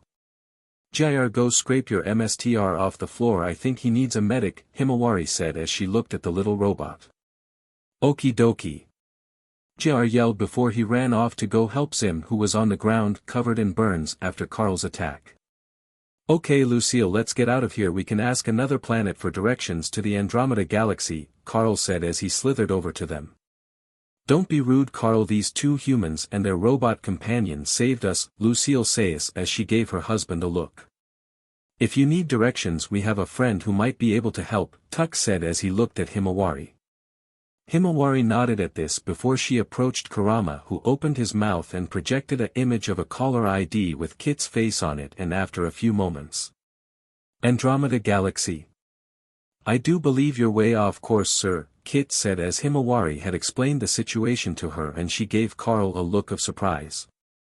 "I told you that left turn at Pluto was wrong, sweetie," Lucille said with a smile at her husband. "Let's just get back to the ship," Carl grumbled at this as they all approached the elevator. "Hey Hima, you think Zim's lab is cooler than your big brother's?" Tuck asked curiously as they all got into the elevator. "Please, my brother's was made by my mom's, and according to Ba-chan Uzumaki's don't settle for second best," Himawari said with a scoff at this while Lucille's eyes widened as she looked at her husband, surprised, who just shrugged at this. "You have something to say, ma'am?" Himawari asked curiously as the elevator went up. "I'm just surprised the Uzumaki has a child at her age. Why, I remember I was just a young slug when she was on my planet helping with the invasion, and she looked to be in her 20s then," Lucille said as she smiled as she reminisced. "What's odd about that?" Tuck asked as he and Himawari knew that Himawari's mom was part of the Skyway Patrol and they encountered aliens all the time. "The Skyway Patrol don't help other planets," Himawari said as she looked at Lucille curiously, finding her story odd. "Yeah, and humans aren't supposed to be in their hundreds and having kids either. Now let's go," Lucille Carl said as the elevator door opened and he made his way out and went out the back door of the house. "What's that supposed to mean?" Himawari asked curiously as they all followed after him to the backyard. "Sorry about him, dearie, He just means that it was at least 100 years ago when your mother helped our planet, and it surprises us she had you at such an age for a human. Now thank you for the assistance you three. I'll be sure to let my friends know that Earth not that bad, Lucille said with a smile as she followed after her husband into the forest nearby, not noticing the surprised looks on Himawari and Tuck's faces. How can your mom be that old? Tuck asked as he looked at his friend. Himawari quickly composed herself at this. I don't know, but I'm gonna find out, she said as she gained a determined look on her face. With Naruto. Meanwhile, with Naruto, Jenny and Brad, they were flying the ship over the forest where Brad had found the spaceship. Are you sure you found it here? Jenny asked as she gave Brad a look of annoyance as they looked out the window for any signs of trenches where the ship had been parked. I'm perfectly capable of remembering where I found a spaceship, Brad said as he looked at Jenny, clearly annoyed at the cyborg girl's attitude. There it is, Naruto said as he pointed at a trench in the ground as the ship flew overhead. Thank God, Jenny said as she sighed in relief as the ship started to park. Now let's park this thing and get out of here before Naruto was saying before he was cut off as they all heard what sounded like sirens outside. Freeze. This is the Skyway Patrol, you are in a ship that was spotted in off-limit airspace, a male voice yelled over a loudspeaker. Park the spacecraft and exit with all of your limbs in the air or I will punish you with my springtime of youth, a younger male voice yelled over the loudspeaker. The Skyway Patrol shows up, Naruto finished as he sighed at the fact that they got caught. What's got them in such a bad mood? Brad asked curiously. You mean besides the fact that you flew a spaceship around firing weapons randomly like a moron? Jenny asked with an annoyed look as she narrowed her eyes at Brad. Hey! Those buttons weren't labeled. Brad yelled at Jenny as the ship shook as it parked. Enough you two. Let's just get out there and try to explain what happened, hopefully they are reasonable, Naruto said as he looked at his friends. Or we can blame Brad, it's his fault anyway, Jenny said as they approached the door to leave the ship. Brad was saying before Naruto poked him on the forehead. Just let me do the talking if you hope to avoid a stay in the Galactic Huskow, Naruto said as he gave Brad a glare before led Rehab way out of the ship. Fine, Brad said as he rubbed his head while he followed Naruto and Jenny. They walked out of the ship and saw what looked like two space motorcycles parked in front of the ship and what looked like two Skyway Patrol officers waiting for them. They both looked similar to each other with muscular builds and short black hair, only one was older and one looked to be around the teen's age. The younger officer blinked as he looked at the three teens as they exited the ship. Guy-sensei, I expected aliens, not fellow teenagers, he said as he looked at his fellow officer. I didn't expect this, Ether Lee. Okay you three, I am Captain Mike Guy and this is my officer in training Rock Lee. You three better have an explanation for why you were flying that spaceship while firing weapons randomly. You're lucky that you were in unoccupied airspace. If your explanation is good enough I won't have to call your parents, the now named guy said as he approached the three teens. It's all his fault. Jenny yelled as she pointed at Brad in a panic at the threat of her mom being called. Hey! You're the one who was yelling at me while I was driving. Brad yelled at Jenny, clearly annoyed at being thrown under the bus. You're the one who stole the ship. I was trying to stop you. Jenny yelled at Brad. As the two teens argued, Naruto's eyebrow twitched in annoyance before he summoned his Omni wrench and turned and grabbed Brad's nose with it and applied pressure to it, making his friend yell out in pain. I said let me do the talking, he said with a firm tone. Ow ow ow. Okay. Brad yelled as he winced in pain before Naruto let his nose go. Jenny giggled at this before she froze as Naruto gave her a look of disapproval, silencing her. Guy's eyes slightly widened at seeing Naruto's Omni wrench. Wait a minute young man, where did you get that? He asked as he pointed at the wrench. Huh? Oh, this is my mom's though it's mine now, Naruto said as he held up the Omni wrench. Your mom? You're Kushina's boy? Guy asked as he lightly smiled. Yes sir, Naruto Uzumaki, the blonde said as he nodded at this. What's the son of one of the Sky Patrol's best officers doing stealing a spaceship? Lee asked as he slightly frowned at this. I didn't steal it, my friend here found it abandoned and me and Jenny here went after him to stop him. We just came back to return the ship so the owners will find it when you got here, Naruto said as he gestured to Brad and Jenny. Guy nodded at this before he looked at Jenny and after a few moments he smiled. I remember being briefed on you, you're Nora's child, good to know she sees the human element is worth using in her work. I have seen from reports that you're full of the springtime of youth. He said as he nodded at Jenny and smiled. Thanks. Jenny said, finding Guy odd but nice.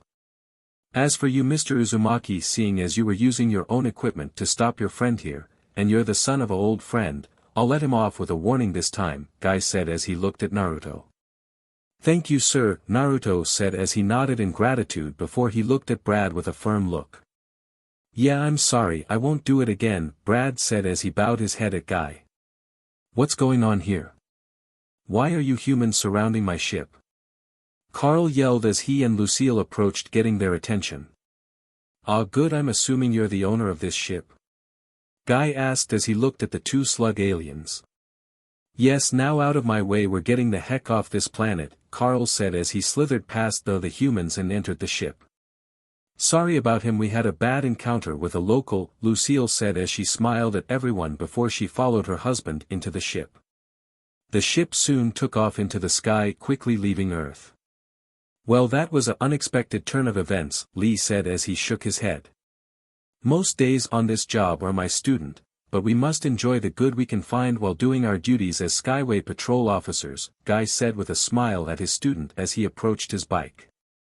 Yes, Guy-sensei, Lee said with a smile as he approached his own bike. You lot gonna be okay getting home? Guy asked curiously, looking at Naruto, Jenny and Brad. Yeah, don't worry, I have a ride home, Naruto said as he held up his glove hand, which beeped as the Star Explorer landed nearby. Whoa ho ho. I call shotgun. Brad yelled as he ran over to the ship, excited. Hands in pockets. We don't need you trashing Naruto's ship. Jenny yelled as she flew after Brad. Very well said Miss Jenny, I would rather let this ship be flown by a Dalek than let you drive it, Mr. Carbuncle, Kit's voice said from the ship's controls. I don't know what that is, but I feel insulted, Brad said with a pout as he was pushed into the back seat by Jenny as Naruto got into the front seat. Race you home? Naruto asked Jenny with a grin as he started the ship, which started to hover in the air. Oh, you're on, Jenny said with a smile as she took a ready stance for a few seconds before both she and the Star Explorer took off. Guy chuckled at this before his wrist communicator went off, which he answered, yes sir, he asked, answering as a holographic image of an old man with bandages over his face so only one eye was uncovered was shown. He also only had one arm. This was Danzo Shimura. What happened with that joyriding ship? I just got reports of that, it just left Earth in a hurry, Danzo said with a firm tone. Sorry, Vice Admiral Shimura, the ship was looking for directions, and some good citizens helped them after helping them get control of their ship, Guy said as he smiled, deciding to put in a good word for the young heroes in training. Oh. And who are they? Danzo asked curiously. He said his name was Naruto Uzumaki. He was being assisted by the one named XJ9 sir, Lee said as he saluted the old man. Very well, I want a full report, Guy, Danzo said as images of Kushina filled his mind, making him grip his cane tightly to the point it almost started to splinter. Guy said nothing to this as he nodded and cut off the call before sighing. With Zim.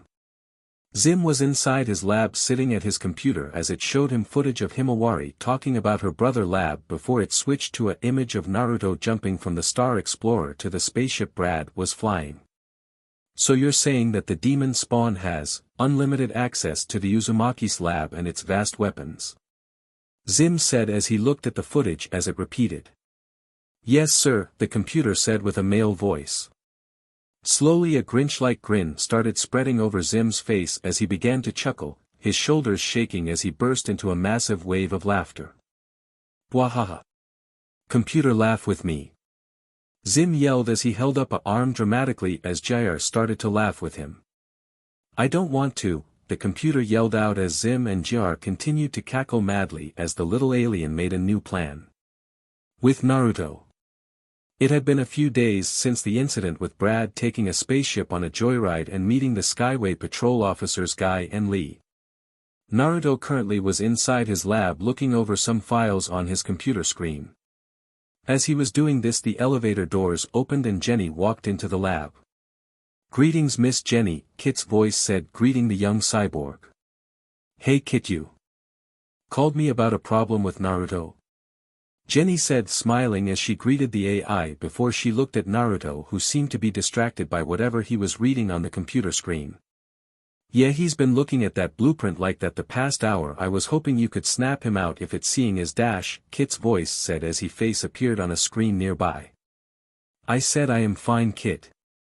Naruto yelled out at this as he looked at the AI's screen, a hot blush on his face at the fact that his AI would go so low as to invite Jenny to his lab to make him focus on something else. "Better to focus on her than on some old blueprint for a weapon your mother never got around to making," Kit said while rolling her eyes at her master's embarrassment at her using his crush against him. "Don't you have enough weapons?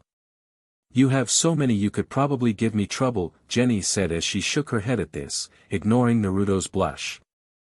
"Well, it's just that this was something that my mom never got to finish and I was looking it over hoping to figure out a way to make it myself," Naruto said as he looked at the computer after composing himself as he looked at the blueprints on the screen, which seemed to be of a gun with a giant ball at the end and a handle on the side. "And as I told you, Mstr, your mother couldn't find the right power source for this weapon, seeing as it's a type of element that's hard to come by on Earth," Kit said as her image appeared on the screen. "It has to be out there somewhere," Naruto said with a pout at this. "What's the power source?" Jenny asked curiously. "A chunk of phase quartz," Kit said simply. "Ouch, from what I hear from Mom that is very sought after by beings both good and bad in the universe," Jenny said as she winced. "I'm not giving up, I want to complete this, it's my personal goal for myself," Naruto said as he gained a firm look on his face. "Well, at least you aim high, Mstr. I'm sure your mother would find it amusing that you're aiming to outdo her by completing this," Kit said as she shook her head in defeat at how stubborn Naruto was being. Naruto and Jenny smiled at this before what sounded like an alarm went off and what looked like a map of the Earth appeared on the computer screen. "What's wrong?" Naruto asked as he looked at the map of Earth, which was showing an image of Japan. Before Kit could answer, a holographic image of Miss Wakeman appeared in front of Jenny thanks to the displays in her cyborg joints. XJ9. "There is a problem in Japan. You and Naruto need to get there ASAP." Miss Wakeman yelled. "Already telling them, Nora. It would seem there is a group of horde of fanged goblins attacking in Tokyo," Kit said as she showed some images of said attack, which had what looked like a bunch of creatures both big and small with pale skin, fangs and claws, which were causing chaos while people were running away in a panic. "Well, get moving, you two," Miss Wakeman yelled at the two teens as they watched this happen.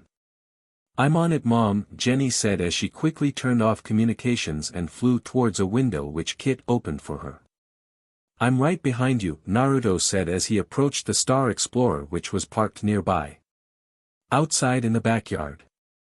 Outside, Himawari and Tuck were hanging out in the backyard with Kurama looking over what the robot Kitsune could do. "Okay, roll over," Himawari said to the robot Kitsune. Kurama's response to this was to roll his head in place 180 degrees, gets a chuckle from the girl. "Lame, can you speak?" Tuck asked curiously, not that impressed with this. Kurama's response was to growl and snap his jaws at Tuck, making him jump back and hide behind Himawari. "I do believe Miss Kushina wanted to add a talking chip to him, but with his AI she was worried he would teach you language that would get you in trouble," Kit's voice said from Himawari's hammer patch on her hand. "Makes sense," Himawari said as she nodded at this. "Yeah, he's got a bad attitude," Tuck said with a frown as he poked his head from behind Himawari to look at Kurama. "He's just mischievous. I'm sure he can do another truck if you think of it, Tuck," Himawari said as she pet Kurama. Okay, how about dash," Tuck was saying, but before he could say anything. "Play dead." Jair in his dog disguise yelled as he poked his head out of a nearby bush. Kurama froze at this before suddenly. Boom! He exploded, sending parts flying everywhere and causing Himawari and Tuck to fall to the ground from the force. What the heck? Tuck yelled as he stood up, now covered in soot from the explosion. Himawari frowned as she looked at where Kurama once stood, but before she could turn to Gir, who was cheering nearby, suddenly all of Kurama's parts started to fly back together, and soon the parts put themselves back together. Bark, bark. Kurama barked in greeting as he restored himself. Himawari smiled at this as the robot Kitsune walked over to her to greet her.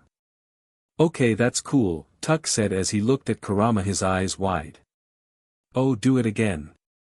Gir yelled happily as he clapped at this, obviously amused at Kurama's trick. Gir, go bug Zim, Himawari said with an annoyed tone at the little robot. Okie dokie. Gir yelled before he ran off across the street. Are you regretting being his bestie yet? Tuck asked curiously as they all watched the little robot run off. Quit being a smart butt and let's get to City Hall, Himawari said as she walked away from Tuck, Kurama close behind her. Why are we going there? Tuck asked curiously as he quickly moved to follow.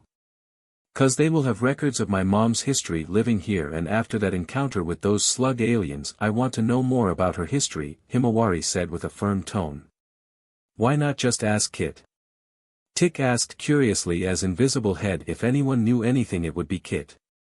'Cause before Miss Kushina's disappearance she wiped my memory of anything to do with her history before she joined the Skyway Patrol, Kit's voice said coming out of Himawari's glove patch.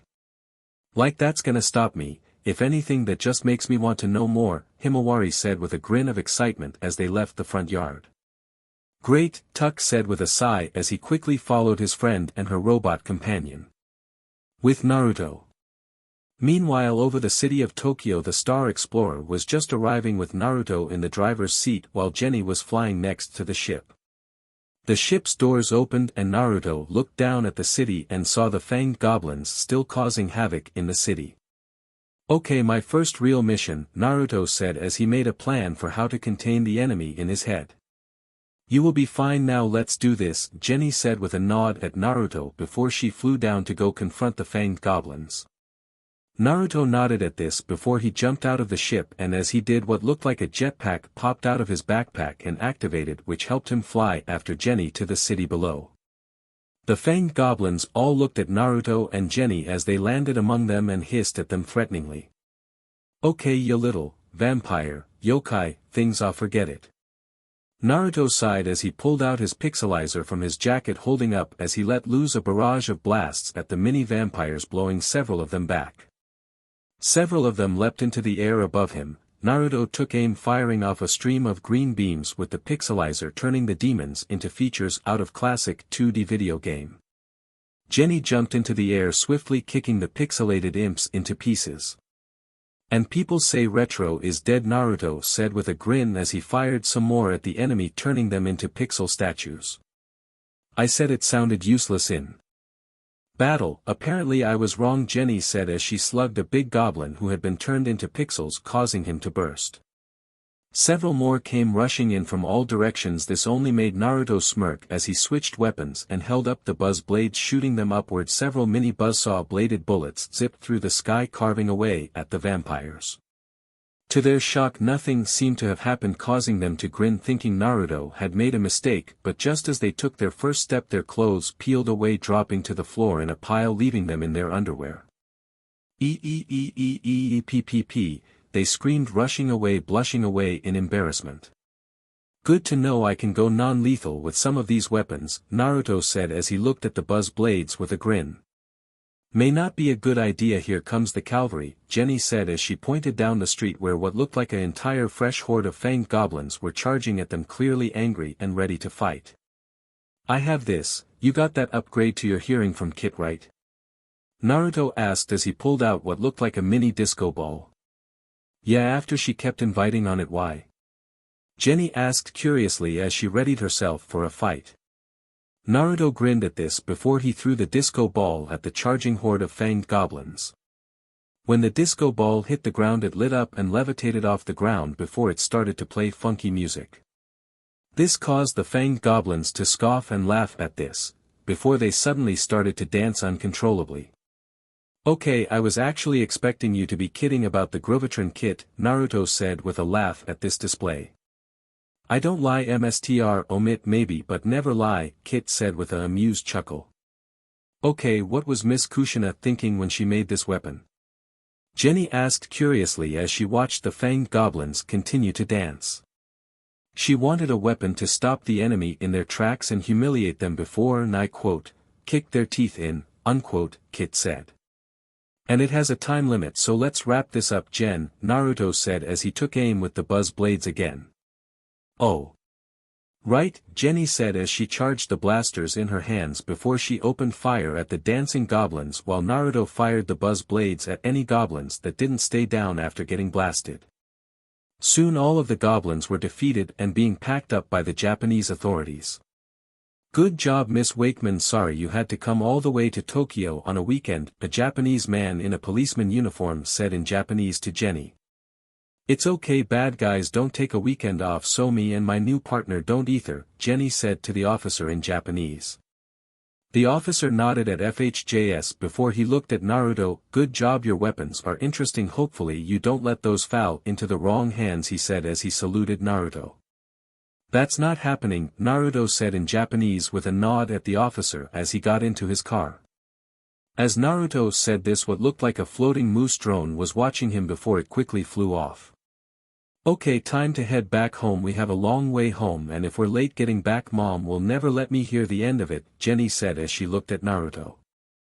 Naruto nodded at this before he spotted a crowd of civilians nearby who were taking pictures of them before he smiled, giving a victory sign to the crowd. Seeing this, Jenny shook her head before she waved and smiled at the crowd. Suddenly the two young heroes heard loud shouts and squeals and turned to see a horde of young women, from otaku girls, school girls, rockers, all rushing around surrounding Naruto in frenzy, dragging the young blonde under like he was drowning. Aw, it's fangirls, save me! Naruto yelled as he tried to get out of the crowd, but he was quickly pulled back in. Jenny's eyes widened hearing this before her face went red from her anger before she dived into the crowd, scooping out Naruto covered in lipstick and kiss marks covering his face with swirls in his eyes. The crowd of girls all started to yell at Jenny as she flew and carried Naruto up towards the Star Explorer.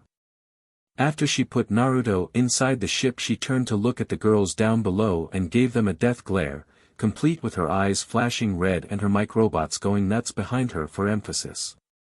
This caused the fangirls to go silent for a few moments before they ran off screaming in terror. That what I thought, Jenny said with a nod as she calmed herself. Wow, Naruto said as he looked at Jenny as he hadn't seen her act like this before. Here, let's get you cleaned up a bit before we head back, Jenny said as she used her microbots to clean Naruto's face. Thanks Jenny, Naruto said as he sat in the driver's seat of his ship after Jenny finished cleaning his face. No problem, now let's head home, Jenny said with a smile at Naruto before she flew off. Naruto watched Jenny for a few moments before he composed himself and took the controls of the ship and flew after her. I must say this crush of yours on Miss Jenny is most amusing, mstr, Kit's voice said from Naruto's Omniglove. I don't have a crush on Jenny, DMN it. Naruto yelled as his face went slightly red at the AI's words. I would take you seriously if your password wasn't Jenny, mstr, Kit said with a teasing tone. Keep it up, I'm not above trying to change your AI, Naruto said as his eyebrow twitched in annoyance. Better meat bags than you have tried, sir, Kit said with a chuckle as Naruto flew the ship. I'm willing to try you, what the heck is that? Naruto was saying before he spotted what looked like the mini moose drone flying next to them. It looks like a moose, sir, Kit said as she found this odd. I can see that, I mean why is it flying around and over the coast of Japan, Naruto said as looked at the mini moose. Which then flew over to the passenger window and looked at Naruto and waved at him as it flew next to the ship. Huh, well it looks friendly enough, Naruto said as he stopped the ship. Careful sir, Kit said as she did some scans on the mini moose, and from what little she could see from her preliminary scans she didn't like what she saw. It's probably a kid's toy that's lost, Kit, I'll just fix it up and send it on its way. Hey little guy, you lost? Naruto said to the AI before he opened the ship's passenger window and greeted the mini moose. The mini-moose smiled at this before his body was covered with what looked like electricity. Huh? Naruto asked as his eyes widened at this. Bzzzztt. Before rehearsal Moose zapped him and after a few moments Naruto fell forward knocked out on the controls of the ship. Naruto! Naruto! Kit yelled out seeing this happen. Mini-Moose hovered in the air for a few moments before Zim laughter started to come out of him. Foolish human. He may have his mother's weapons but he doesn't have her tactical mind. Now Mini-Moose bring that fool to me so I can extract his mother's secrets from his mind. Zim's voice said from the Mini-Moose. Mini-Moose smiled at this before he gave a high-pitched cry and his body started to glow with pink energy which grabbed Naruto and lifted him before the moose drone flew off with Naruto leaving Kit and the ship alone. Oh dear, Kit said as she knew with Zim pulling a move like this things were gonna get complicated. Naruto. Where are you? I'm already home. Jenny's voice yelled over the ship's communicators. Kit thinking over her opinions quickly made a plan and quickly changed her voice to match Naruto's. I'm fine Jenny, I just decided to take the long way home don't worry your pretty little head, the AI said with Naruto's voice. Pretty? Jenny asked stuttered out surprised at this. Gotta go Jen. I think I saw a whale. Kit yelled before she cut off the communication. Okay now on to saving Naruto here's hoping Miss Hima can actually handle Zim and I won't have to call Miss Jenny for this, Kit said as she controlled the ship and flew it back home while making another call. With Himawari. Meanwhile with Himawari Shituck and Kurama were just getting back to the tree house after their trip to City Hall. I still can't believe we got away with that, Tuck said as they entered the tree house. It wasn't that big a deal we got in and out and didn't get busted, Himawari said as she dropped a file labeled Kushina Uzumaki on the table in front of a fresh corkboard. You had Kurama hack the building's secretary and then stole a secure file from City Hall that was only accessible to Skyway Patrol officers, Tuck said as he sweat dropped at his friend's dismissal of what she just pulled off. Thank you sonic screwdriver that lock on the file drawer had me worried for a moment, Himawari said with a smile as Chev held up said screwdriver. Whatever is in that file better be worth it I almost had a heart attack waiting for you to get out Tuck said as he looked at the file. Kurama blew a raspberry at this obviously mocking Tuck before he froze before he opened his mouth and started to project an image of Kit's face.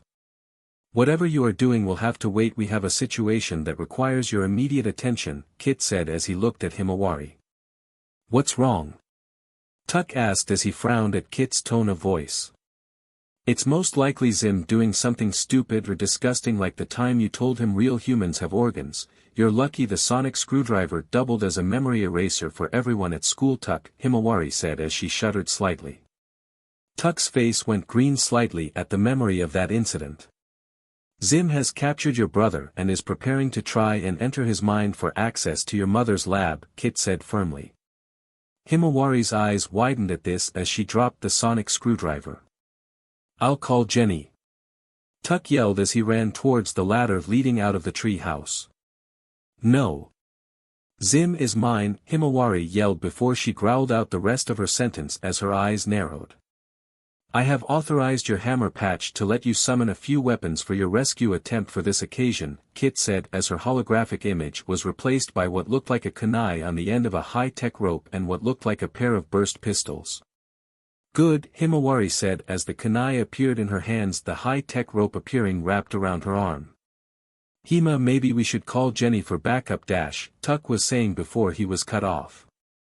Tuck you stay here with Kurama if I'm not back in an hour call Jenny, Himawari said as she pushed past Tuck and climbed down the ladder. I think Zim just crossed a line very few have ever crossed with Hima, Tuck said as he had looked into Himawari's eyes as she left and he had saw nothing but absolute fury. Kurama nodded and barked in agreement at this. With Zim. Meanwhile with Zim he was inside his lab sitting at his computer while a knocked-out Naruto was strapped to an operating table with what looked like some kind of blaster pointed at his head. Yes soon my information extractor will rip the information I want from the Uzumaki's spawn's mind and I will have the secrets to the Uzumaki's weapons. Zim said as he cackled madly. Oh he has whisker marks. Is he a kitty? JR asked as he looked down at Naruto and poked at his face curiously. No jar. He is the spawn of that filthy Uzumaki who has spent thousands of years saving people with that doc dash, Zim was saying with a mocking tone before he was cut off. Sir, you have a problem, the computer said with a British accent. Are you doing a British accent? Zim asked curiously as he looked up. I get bored. P.S. The youngest of the Uzumaki spawn is making her way towards us and she looks to be ready to take after her mother, the computer said with his normal accent as he showed a holographic image of Himawari leaving her backyard with a cold look on her face. Zim's face went blank at this as he had a mini flashback to when the Urkin Armada was attacked by Kushina. Grr. Grr. Initiate maximum defense protocol at once. Zim roared before taking cover under his ship as Grr screamed zipping around the lab. Outside. The lawn gnomes took up a defense line in front of the house with 6 in the front aiming their blasters with 9 more transforming into spider attack mode. Himawari marched towards the Urkin home pulling out a kunai knife with a rope wrapped around her arm. She reared back her arm throwing the knife towards a gnome stabbing it in the eye causing its head to explode. She swung it into the next bot hitting it square in the chest blowing it to bits. She rushed and evading laser blasts as they shot at her. She slid down the walkway yanking lawn gnome up using it as a shield as she charges through the front door with the other machines giving chase. Himawari looked up at the spider bots crawling up the ceiling. She kicked off the walls swinging her kunai cutting into one's back sending oil spraying down the floor like a rain of BLD then kicking an incoming bot into the kitchen sink making it short circuit and explode. The red-haired Uzumaki sheathed her knives pulling out her twin burst shooting off at the gnome's counter-fire blowing up bot after bot as she pressed onwards. She dropped to her knees spinning around shooting off blast blowing up the bots not missing a mark. Himawari punched a gnome in the face caving its face in causing to crash into wall. She marched forward jumping down the elevator reaching her destination. Zim's lab. Why won't this thing take the Uzumaki's spawn's brain already? Zim yelled in a panic as he typed at the computer frantically trying to get it to activate. Still charging sir, the computer said. Curse you updates. Zim yelled out just as the doors to the elevator exploded and what looked like the remains of his gnome robots flew into the lab. Maria. Manuel. Carlos. No, he yelled out dramatically at seeing the remains of his robots. Himawari walked out of the elevator and gave Zim and Gir a death glare as she spotted them near her knocked-out brother. Ah! Gir screamed before he quickly ran at a nearby window and jumped out of it breaking the glass as he made his quick escape. Cures you the Hima. You won't get away with dash, Zim was yelling before he was cut off as Himawari slammed her knee into his chin sending him flying into a wall. You crossed a line Zim and now you're gonna learn what happens when you cross it, Himawari growled out. I'm not scared of you you filthy who dash, Zim was yelling before Himawari shoved one of her burst pistols into his mouth and put his ringer on the trigger. Hey computer. You are programmed to keep this piece of garbage alive right? Himawari yelled as she looked up at the computer screen. Unfortunately yes, the computer said at this as he indeed was programmed to do whatever it took to keep Zim alive. Himawari nodded at this. Okay, how's this sound? You let my brother go and let us leave and I don't splatter Zim's head over the lab, she asked as she kept her finger on the burst pistol's trigger for emphasis. MPPPH. Zim yelled surprised at this as he didn't think Himawari would actually make this threat. This deal is acceptable, the computer said as binders on the surgeon's table let Naruto's limbs go. Good, Himawari said with a smile as she pulled her burst pistol out of Zim's mouth and turned around to go to her brother. Zim growled at this as he caught his breath. If you think I'm gonna dash, he yelled as he got up and made some blasters appear on his back. Before Himawari turned and made her Omni Hammer appear in her hand which she slammed into Zim's face sending him flying across the lab and smashing into one of the computer screens. Stay down sir, I do believe she is her mother's child through and through, the computer said. Himawari ignored this as Kurama flew into the lab through the elevator door. Good you're here just in time, help me carry him out of here, she said as she pointed at the knocked out Naruto. Kurama nodded at this as he flew over to Naruto and used his tails to pick him up before carrying him out of the lab. Himawari then approached Zim, who was groaning inside the destroyed computer screen. "Remember this, Zim, if you ever try something like this you better have AF Army next time if you want to have a chance," she said with a cold tone before she turned around and left through the elevator door. Zim growled at this as he crawled his way out of the computer screen, deterred to not let this be the end. Later with Himawari. It was dusk and Himawari was back in her treehouse after dropping Naruto off in his room after giving his memories a wipe with the sonic screwdriver. "I must say that was most impressive, Miss Himawari," Kit's voice said from Kurama. "I'll say, since when are you like an anti-hero?" Tuck asked as he gave his friend a side eye as he had watched from the treehouse what Himawari had did in Zim's front yard. "Anti-hero?" Himawari asked curiously as she raised an eyebrow at her friend. "You shoved a burst pistol into Zim's face," Tuck said with a flat look on his face. "Hey, he had it coming and apparently it's something my mom would have done according to Zim's AI, Himawari said as she shrugged. "Speaking of which, I do believe you had a file you wanted to take a look at before this incident interrupted you," Kit said with an amused tone at Himawari's attitude. Himawari nodded at this as she approached the table and grabbed her mother's file and opened it and started to read it, and after a few moments, "Oh come on," she yelled as she threw the file against the wall, sending papers flying. "What's wrong?" Tuck asked curiously. "There's barely anything in there," Himawari yelled as she stomped her foot. "Figures, I would assume the Skyway Patrol would have her unaltered file," Kit said matter-of-factly. "And you didn't lead with that?" Himawari yelled out in a rage. "There must be something in there that is useful," Tuck said as he looked at all the papers. "Only interesting thing in there was that mom was a orphan in this town that disappeared when she was 6 and showed back up in town 12 years later with no explanation, ready to join the Skyway Patrol," Himawari said with a scowl at how little that helped. "Wait, what? Where the heck did your mother go for 12 years? Tuck asked curiously as he found this odd. Flashback: Kushina, age 6. On the town of Tremorton. It was a normal day at the Tremorton orphanage. Boom! When suddenly the door to the side entrance exploded and smoke started to come out of it.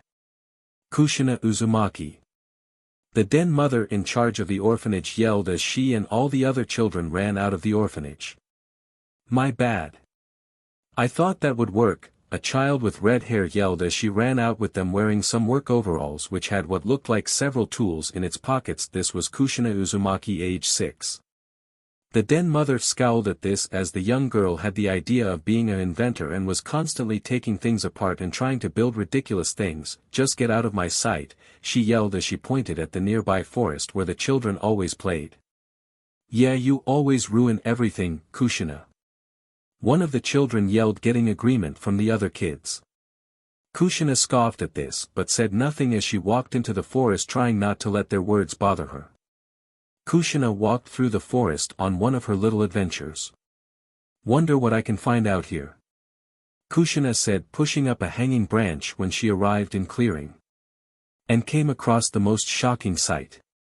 What looked like an old British phone booth which was blue. "What in the hell is a phone booth doing out here?" Kushina said, marching on, looking over the phone booth. Suddenly it began to shake as lights flashed within it. Yikes! Kushina jumped back as the booth slowly began to open. Stepping out was a lengthy man with short dark brown hair. He wore a long brown trench coat over a white t-shirt with black pants and shoes. "Well, hello there," the man greeted with distinct English accent. "The name's Kushina Uzumaki, and who the heck are you?" Kushina asked, crossing her arms. "Me? Just call me, the doctor." The doctor greeted with a wink. Doctor who?" Kushina asked, raising an eyebrow at the odd man, unknowingly that she would soon become his companion on many adventures. "With Jenny." It had been a few weeks since the incident with Zim kidnapping Naruto, and thankfully said blonde was none the wiser on what had happened thanks to Himawari. Currently Jenny was fighting some clustered drones that had attacked her while she was on her way to the mall to meet up with Naruto and Brad. "Hiya." Jenny yelled as she slugged a drone, destroying it while using her free hand to blast an incoming one with her hand blaster, destroying it. Some drones quickly flee at her from behind, but before they could do anything, Jenny's microbots flew out of her back in a wave and slammed against the drones before quickly wrapping around them. "Nice try, thankfully I can multitask," Jenny said with a grin as she pulled her fist out of the destroyed drone while her microbots easily crushed the drones. "Quite impressive," a female voice said, getting Jenny's attention. Jenny looked up and saw what looked like a robot woman. She had a small insectoid head with large wimps.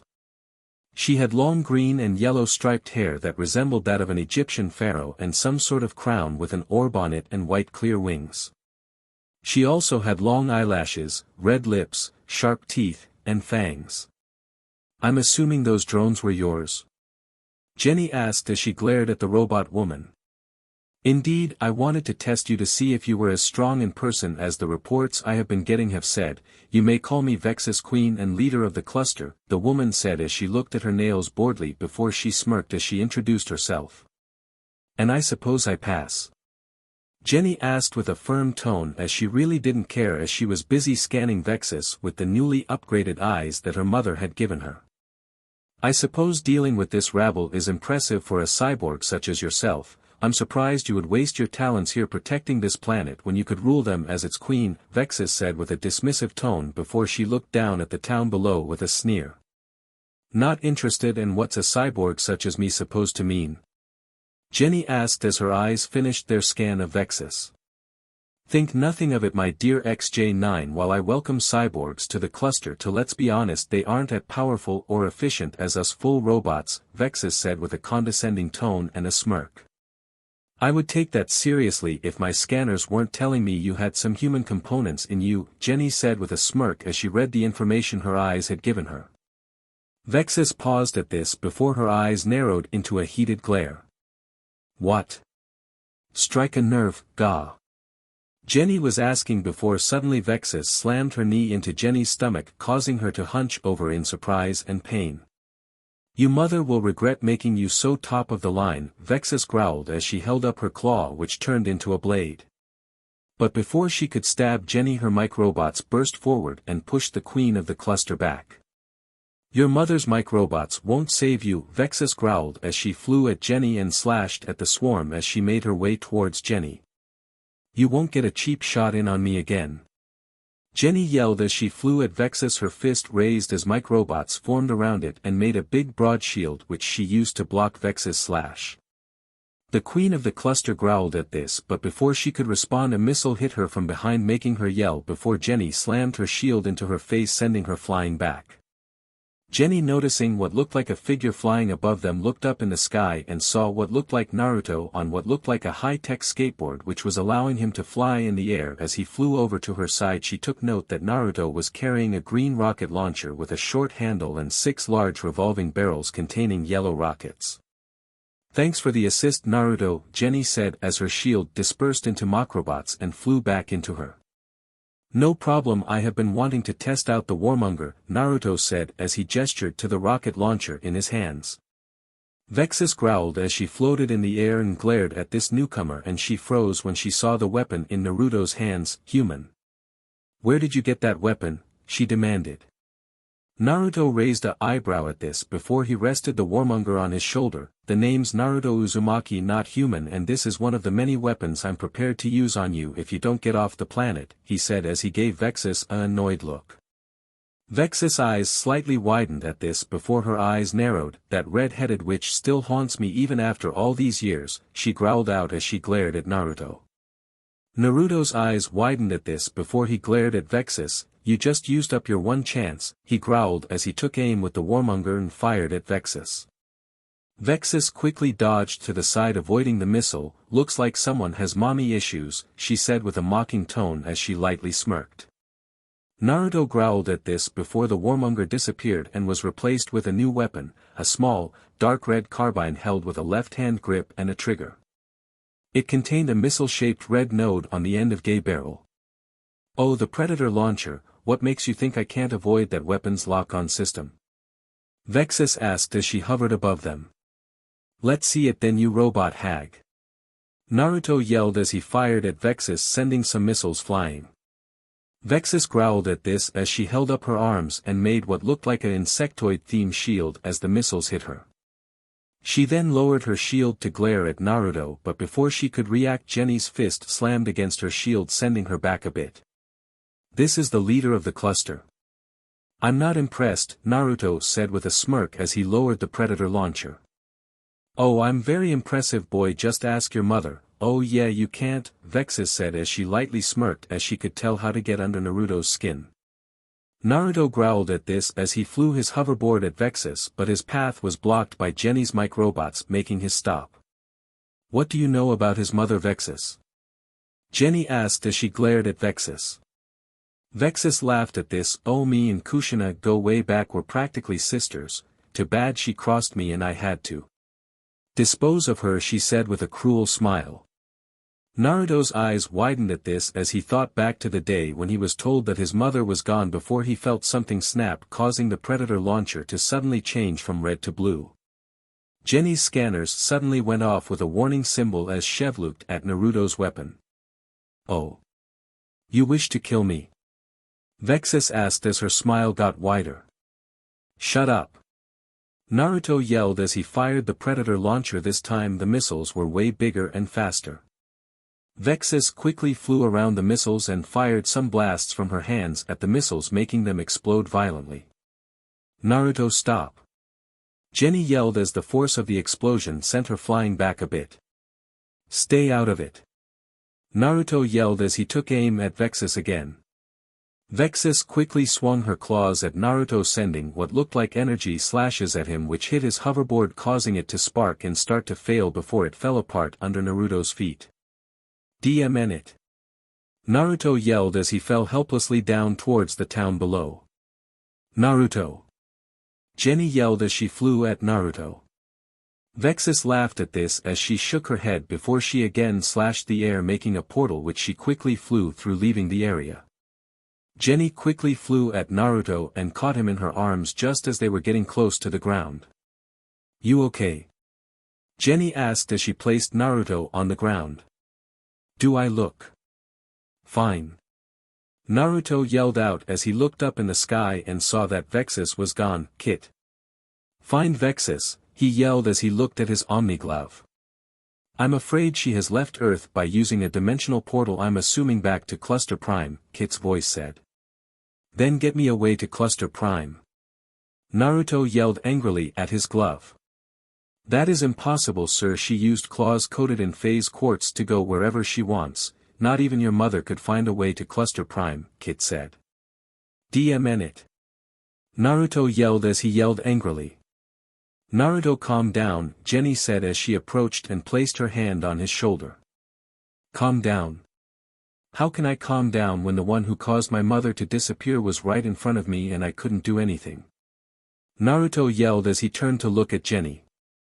"Sir, I agree with Miss Jenny, you need to calm down. This is what Vexus wants. She is a manipulator and wants to lure you to her," Kit said firmly. Naruto growled at this, but he let Kit's words process in his mind before he took a few breaths to calm himself. As this was happening, the predator launcher changed back from blue to red. "What the heck happened with your weapon? It was way more destructive. My scanners were going nuts just looking at it," Jenny said as she looked at the predator launcher, which disappeared from Naruto's hand back to the weapons vault. "That would be Omega mode. All of Miss Kushina's weapons have that setting," Kit said calmly. "Omega mode?" Naruto asked curiously as he hadn't heard of this yet. "Indeed, it's a more destructive mode all of your weapons have, and it activated when you," Kit was saying before she paused. "When you are looking to kill," Jenny said with a frown as Naruto frowned as well. "Sadly, yes, your mother knew not every threat would be easily subdued, so she had all of her weapons equipped to be able to finish the enemy off if they wouldn't back down or if they wouldn't stop," Kit said sadly. Naruto frowned at this as he realized that his anger had made him instinctively want to kill Vexus. Jenny looked at Naruto and saw that he was obviously troubled about what had happened. "Hey, let's go get some ramen at the mall," she said as she placed her hand on his shoulder. Naruto looked at Jenny and smiled in gratitude before he nodded, getting a smile back from his cyborg friend before they both left the area. The next day with Himawari. It was Monday and the youngest Uzumaki was sitting at school and sitting at her desk looking over the file on her mother she had taken from City Hall. "Hey Hima," Tuck said as he sat at his desk next to his friend. "Hey Tuck," Himawari said as she put the file away. "Still trying to find some kind of clue in that file?" Tuck asked curiously.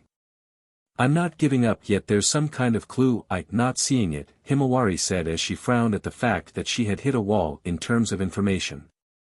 "Maybe you can ask an alien for information, I mean your mom seems to have been a big-time space hero so they probably know something," Tuck said as the rest of the students started to enter the classroom. "And who am I supposed to ask?" "Zim?" Himawari asked as she jerked a thumb at said disguised alien who was sitting at his desk glaring at them. "Alright, all of you maggots, quiet down. We have a new student to introduce," Miss Bitters said as she stood at her desk with a new child standing next to her. This new child was female, had dark hair, pale skin and was wearing what looked like goth-looking clothes.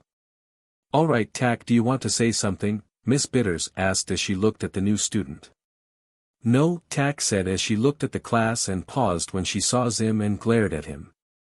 "Then go to your desk," Miss Bitters said as she pointed at an empty desk in the back of the class. Tak nodded at this as she walked to her desk. As class started, Himawari noticed that spitball were being thrown at Zim from the back of the class, causing her to turn to look behind her and see that Tak was indeed throwing spitballs at Zim.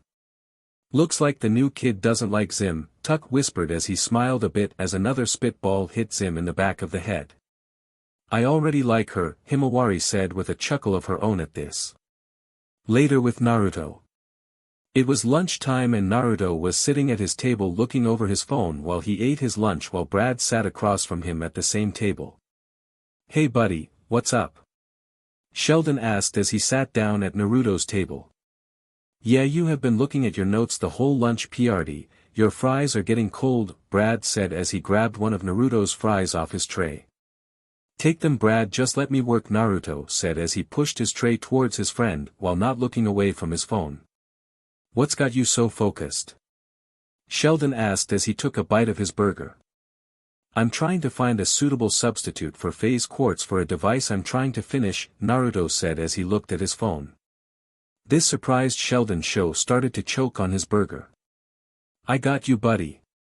Brad yelled as he quickly smacked Sheldon on the back, making the teen cough up what he was choking on. "Way to eat looser." Tiff yelled from her table, causing everyone at her table to start to laugh. "You're messing around with phase quartz. That stuff is crazy unstable." Sheldon yelled as he looked at Naruto shocked. "Technically I'm trying to find a substitute," Naruto said as he looked up from his phone. "What kind of weapon needs something that unstable?" Sheldon yelled excitedly. "I am trying to go after a villain that uses a dimensional portal to go to and leave her planet of operations," Naruto said as he went back to his phone. Take the fight to them huh?" Brad asked as he nodded at this. "Exactly, but I can't find a good enough substitute for the phase quartz for my mom's dimensionator," Naruto said as he scowled and looked away from his phone. "Well yeah, if it requires something like phase quartz I would imagine it won't take any substitutes," Sheldon said as he shook his head. Naruto said nothing to this as he knew Sheldon was most likely right as he had almost as much tech knowledge as him.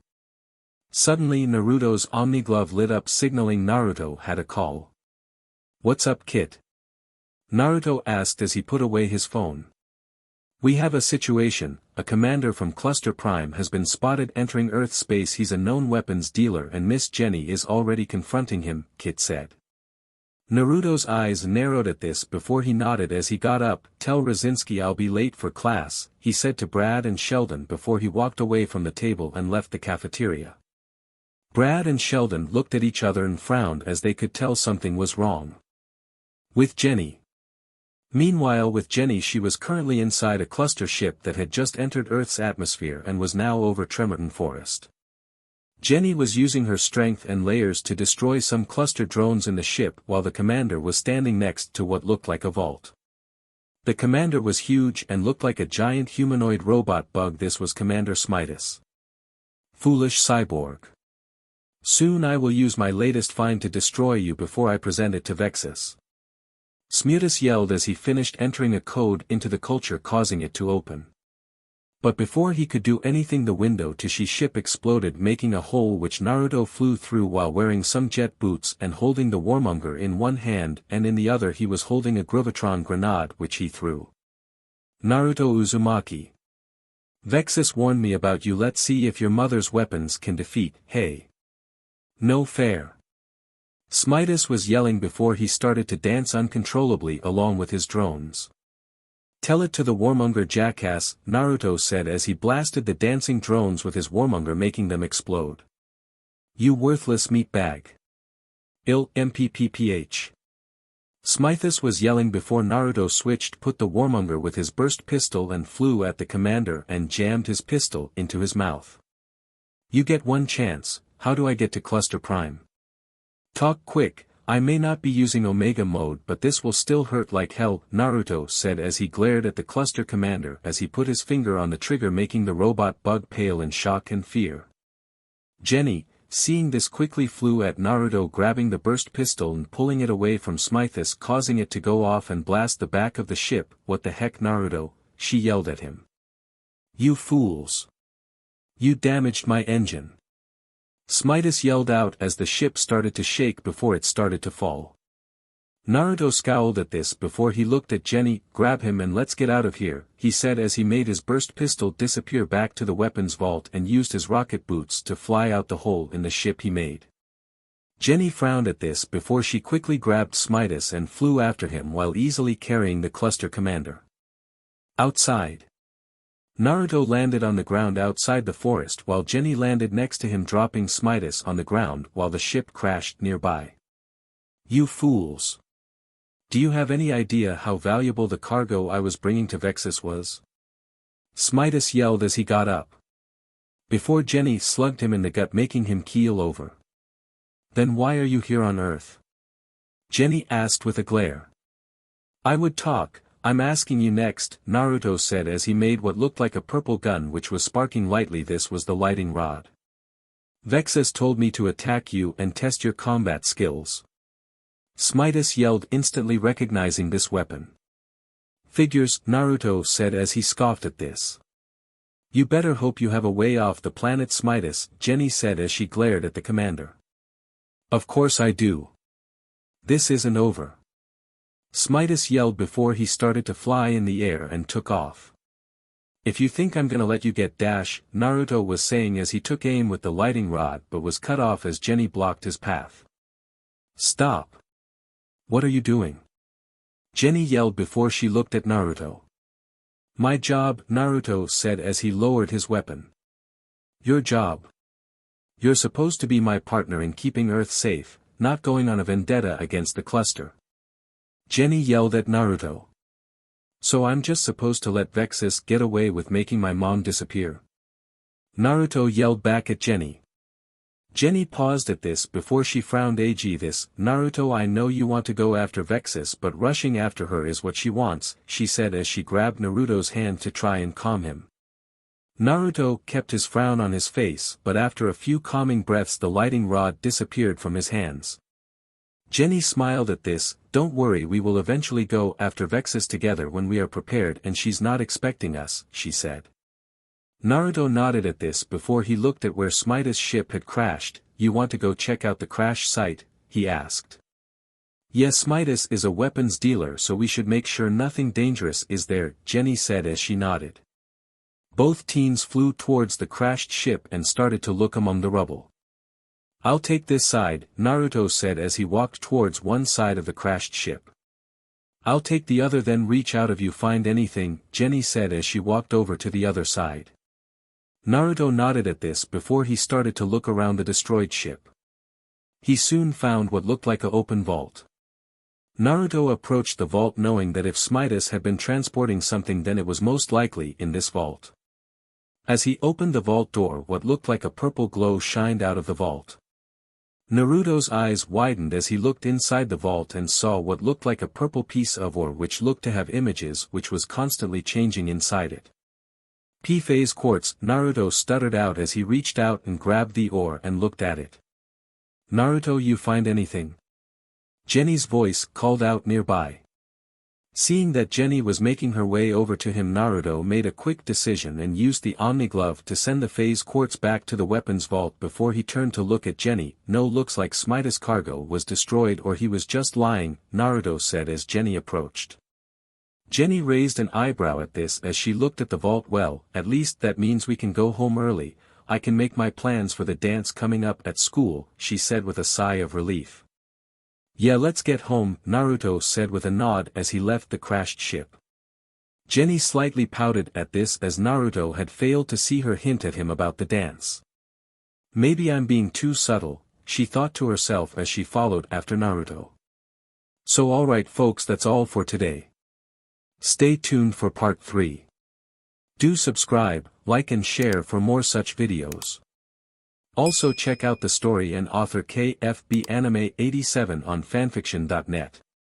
Press the bell icon to be notified first on release. See you in the next video. Till then, goodbye.